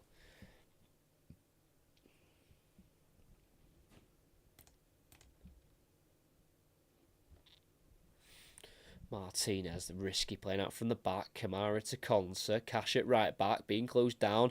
Has to go long up to the halfway line where it's a header won by Alderete, but straight into the path of Marlon in behind. Gets the touch in front of him. Can he get the shots off? No, he can't. Fantastic defending from Mukiele. Alderete with the header that went in the wrong direction. And it was pretty much a really well-weighted through ball straight for Marlon.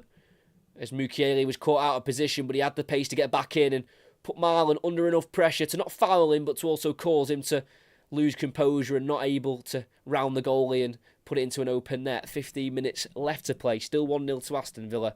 Sunderland down to 10 men, and they have been since the 35th minute of the game. But that does not mean they've not looked like scoring. They were probably lucky to go behind. Talby goes on the outside of Cash and crosses in. Deflects off Kamara. Isidore spins and shoots. Deflects. Still out on the left wing. Siddiqui to Talby again. Talby, edge of the area, onto his right foot, shoots off the head of Kamara. Then headed back in by Xhaka. It's delicate and it's in by Isidore. The flag remains down and Sunderland equalise. Granit Xhaka to Wilson Isidore. That is becoming a very lethal connection and combination.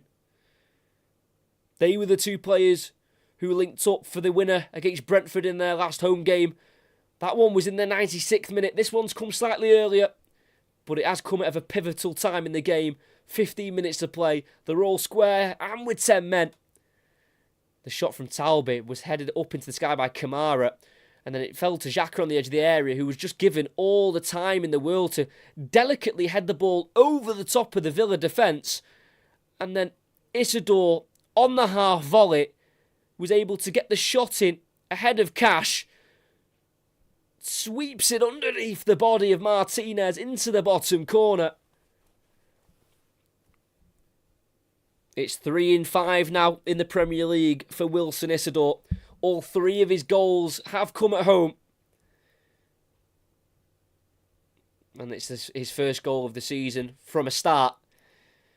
The previous 2 against West Ham and Brentford have come off the bench.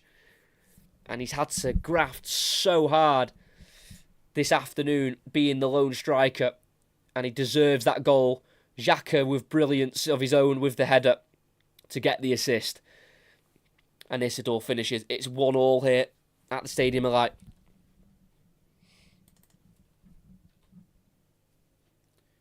Just goes from bad to worse for Aston Villa. They actually get ahead in the game and score a goal in the league, and then They're pegged back to 1-0.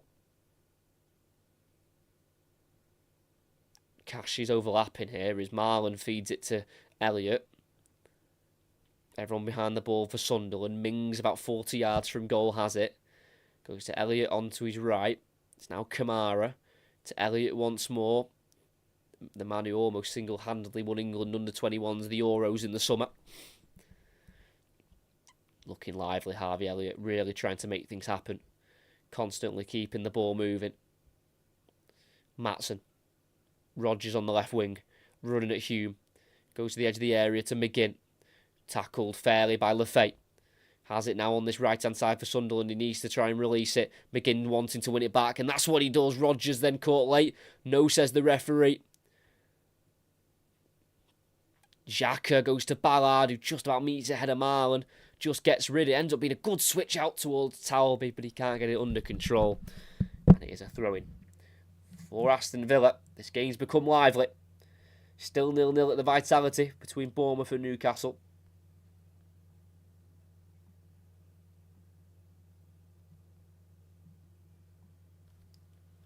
Rodgers running in towards the box. It deflects towards Elliott, taking off him from Marlon, who can keep the move alive, but Elliott had a clear shot at goal there.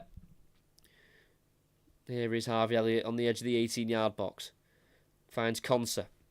To his left to Mings. Out wide to Maatsen.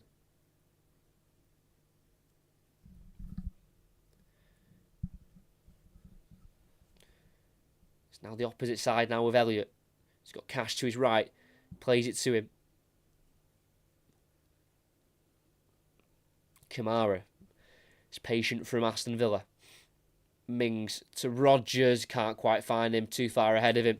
Goal kick for Sunderland. He's just not quite picked up, has he, this season, Morgan Rodgers, compared to where he finished last season.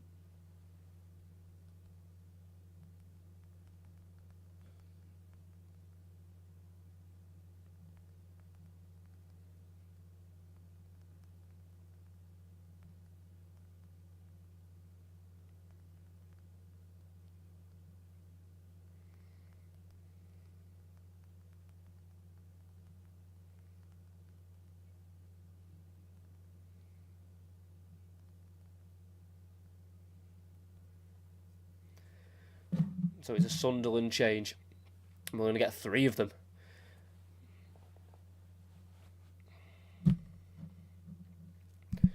So the goal scorer, Wilson Isidore, comes off for the last 10 minutes.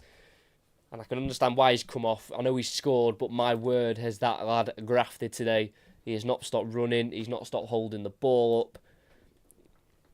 So he'll be replaced by, I think it's number 12. Yeah, Eliza Mayenda has come on for Isidore, and then I think Lefay and Talby have also come off. I'll just double check that. Like I say, these attackers have put non-stop working. Kamara heads backwards there for Villa, and it does reach Emi Martinez.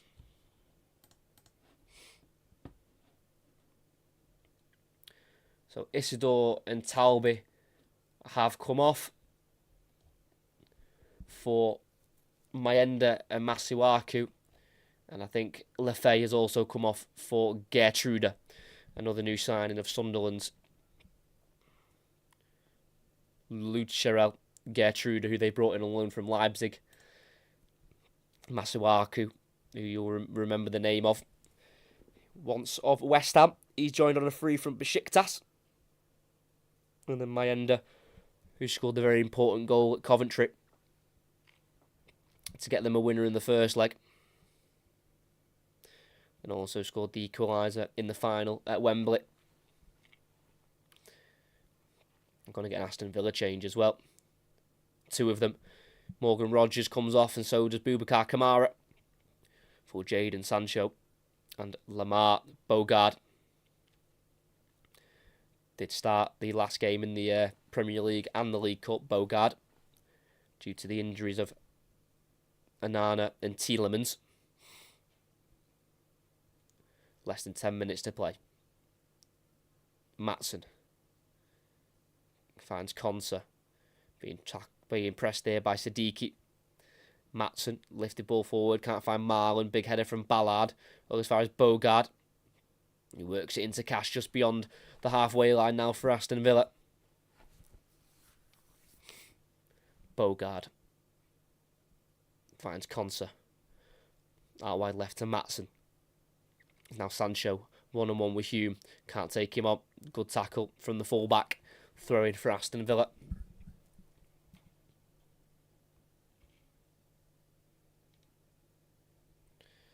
Matson takes the throw in and goes backwards to Tyrone Mings.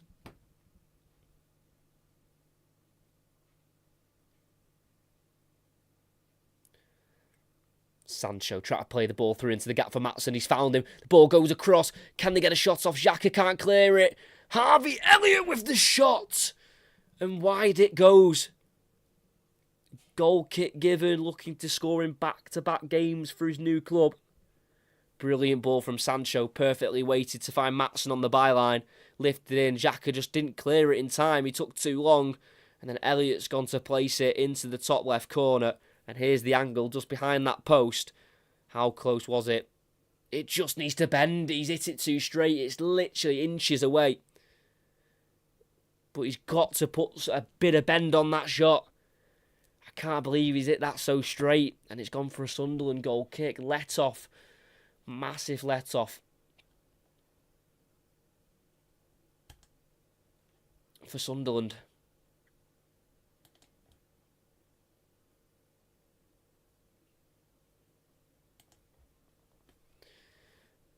It does look like the longer this game goes on, Aston Villa will probably be the team try to create more chances just with that man advantage, and Sunderland have had to work so hard. So a lot of them will be tiring out there. Sancho running at Hume again towards the byline himself. Turns to go backwards. Lays it off for Matson. The two who would have linked up together on loan at Dortmund in the year they got to the Champions League final, but misplaced pass and McGinn's having to chase down Mayenda. Worked out to the left-hand side here to Masuaku. Into a more central area, Siddiqui. Marlon getting back, trying to win the ball back, but he can't do so. Still with Siddiqui. And to this near side to Hume. He's going to cross it in towards Mayenda. Mings with a key header straight to Elliott. Villa can turn forward and attack. Elliott's going to go for a long ball himself towards Watkins. It's too far wide. It's going to go out for a throw-in for Sunderland. We're just over 5 minutes of the 90 to play.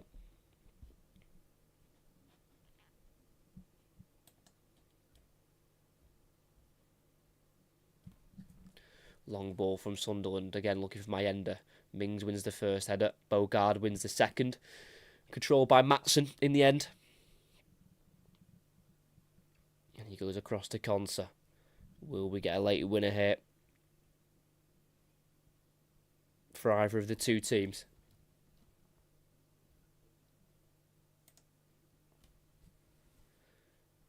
Bogard. It's now Mings not being pressed at all as Sunderland sit back in the lowest of blocks possible. But it's understandable.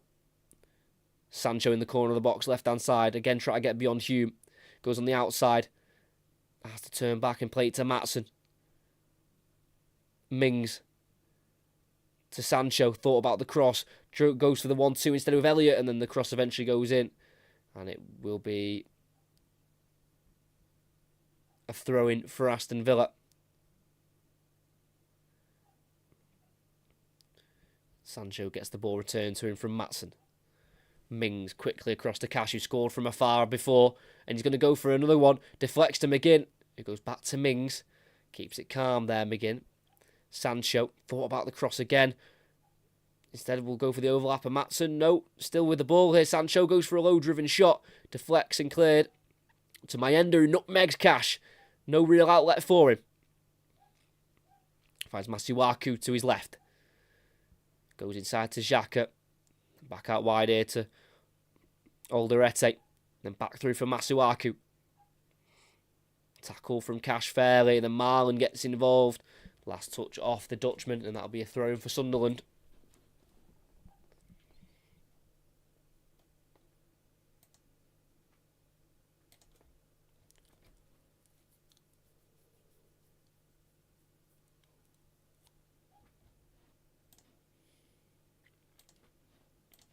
Will we get some late drama? Throwing straight off the head of Conser. Mayenda wanted a free kick for a push. Referee said no.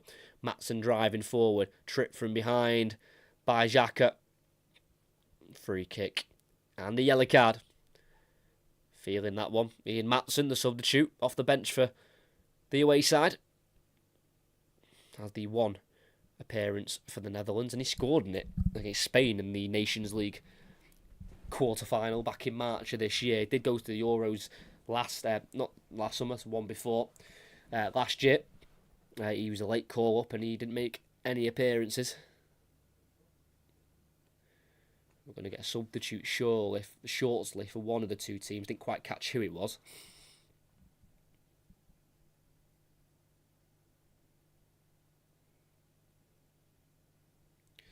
Bogard as the free kick's taken short.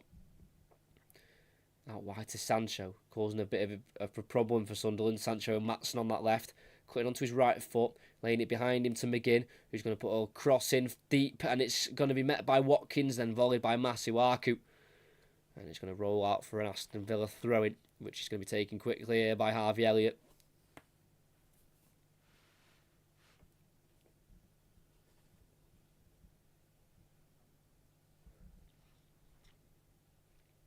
Matson.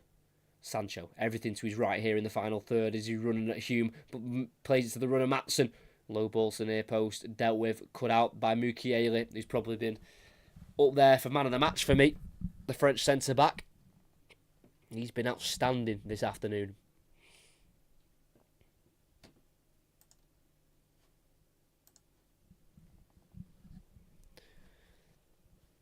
We're edging closer to the minute 90. Sancho from the corner goes short, runs around McGinn, who he played it to. McGinn won't reuse Sancho yet. Spins himself, sends it down the line, working across. McGinn gets it into the far post. Conser has to leave it because he's not tall enough to win the header. Goes through to Elliott on the far side. Cash recycles it into the box towards Mings, who nods it down for Sancho. It's now McGinn on the edge of the area. Left-footed cross. Header won by Mukiele. And then a volley from Masuaku. It's not convincing. And then a swing at it by Siddiqui. Means it will run through here for Sancho. And it will be Villa to go again. Siddiqui's down with cramp. Literally cannot continue. So Sunderland are technically down to 9 players at the moment. Matson in the area. Pulls it back. Needs to be cleared. Is cleared and also caught late there as he cleared it. Trey Hume wins the free kick for his team, and Sunderland can make that change. They're going to bring off Noah Siddiqui, who's had a brilliant game as well in midfield with Xhaka, the 20-year-old, and he's going to be swapped out for Dan Neil, Sunderland's number 4, who was the captain, but that's been taken off him after the arrival of Granit Xhaka. So Dan Neil is on for his first Premier League appearance of his career. He's been on the bench for the first 4 and not come on. He did play the full 90 against Huddersfield in the League Cup and scored in the penalty shootout, which Sunderland did go on to lose.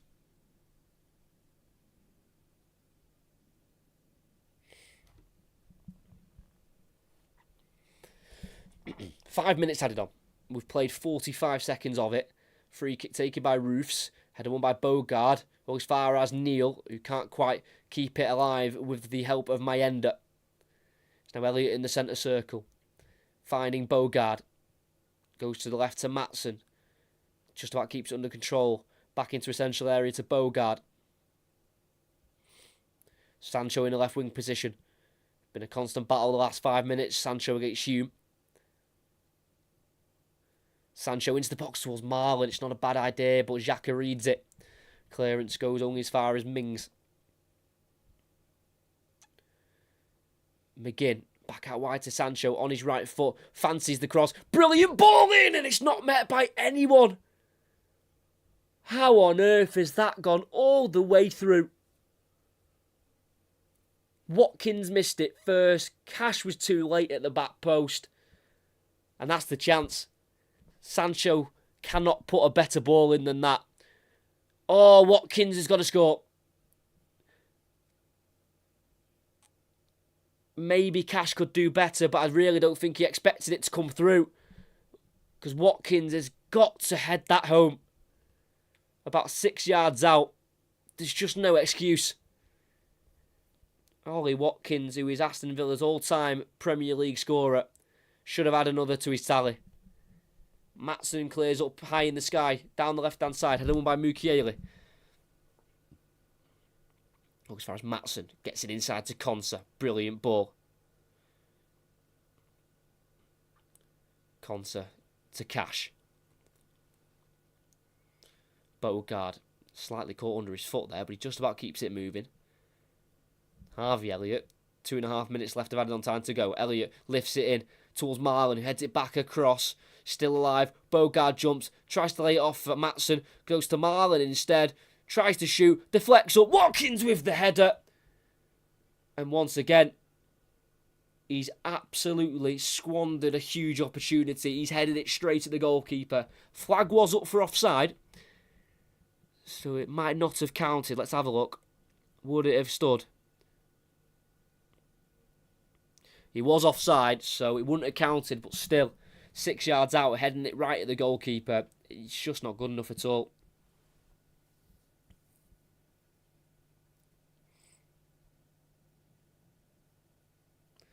Robin Roofs with the free kick for the offside. 90 seconds to go. Big kick up towards Mayenda. This is where we know Sunderland like to score goals near the end. I think this time around it's more than likely going to have to be them having to stop Villa scoring late just due to being down to 10 men.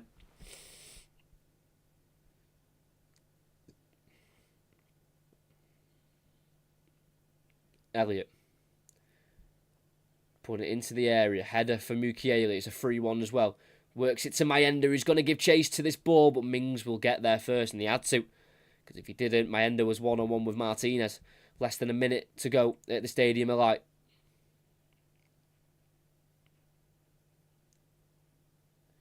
Elliott drifting out to this right flank. Working it to Cash. Cash crosses. Marlon with the overhead kick. It's gone beyond him and Trey Hume can clear.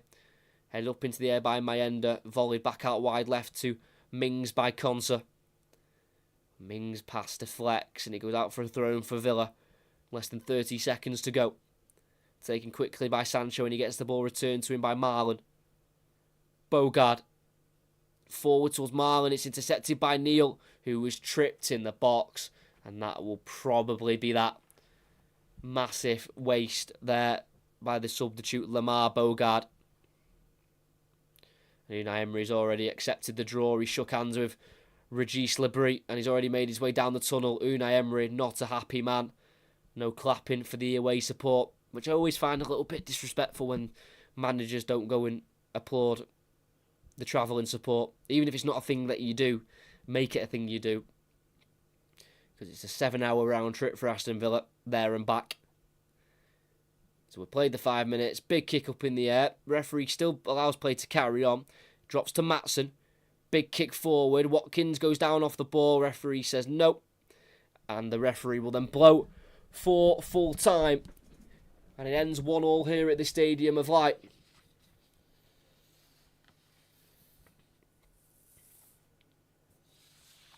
A gigantic battle from Sunderland have earned them a very well-deserved point at home to keep them unbeaten at home in the Premier League after their first 3 games. They've only lost one of their opening 5 now, and that was in the second game week against Burnley.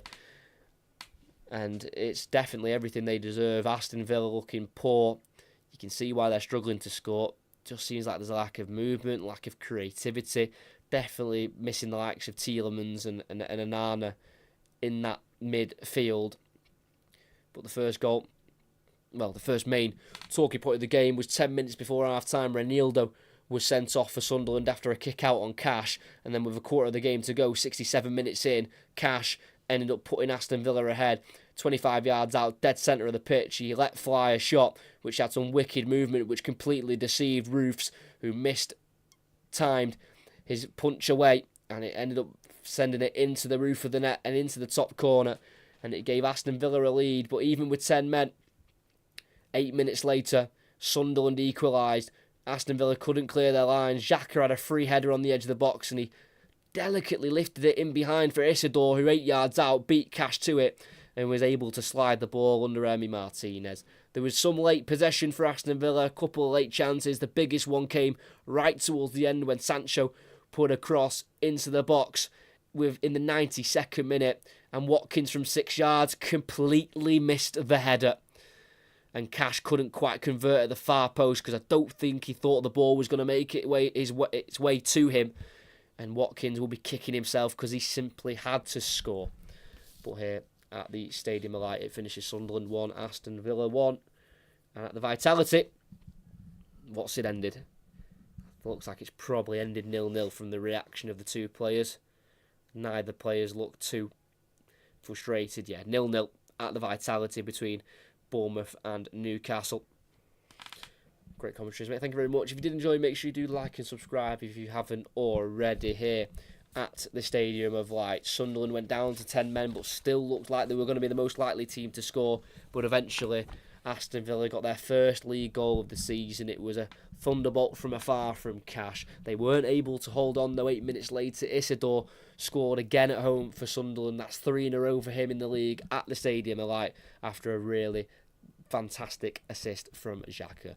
Aston Villa tried to get a late equaliser, but it was just never meant to be for them. Their struggles continue. Sunderland's confidence continues to grow as the newly promoted sides look very settled in this Premier League. As at full time here at Stadium of Light, finishes Sunderland 1, Aston Villa 1, and before we go as well, of course, the tragic news last night of the passing of Matt Beard, the former Liverpool, Chelsea and West Ham women's manager.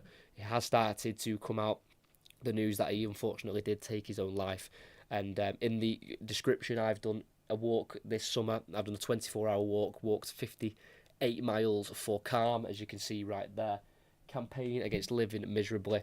If you're ever struggling, there is a link down below to Just Giving, and through there you can find a way to the Calm website if you ever need it yourself or know of someone who might need some support.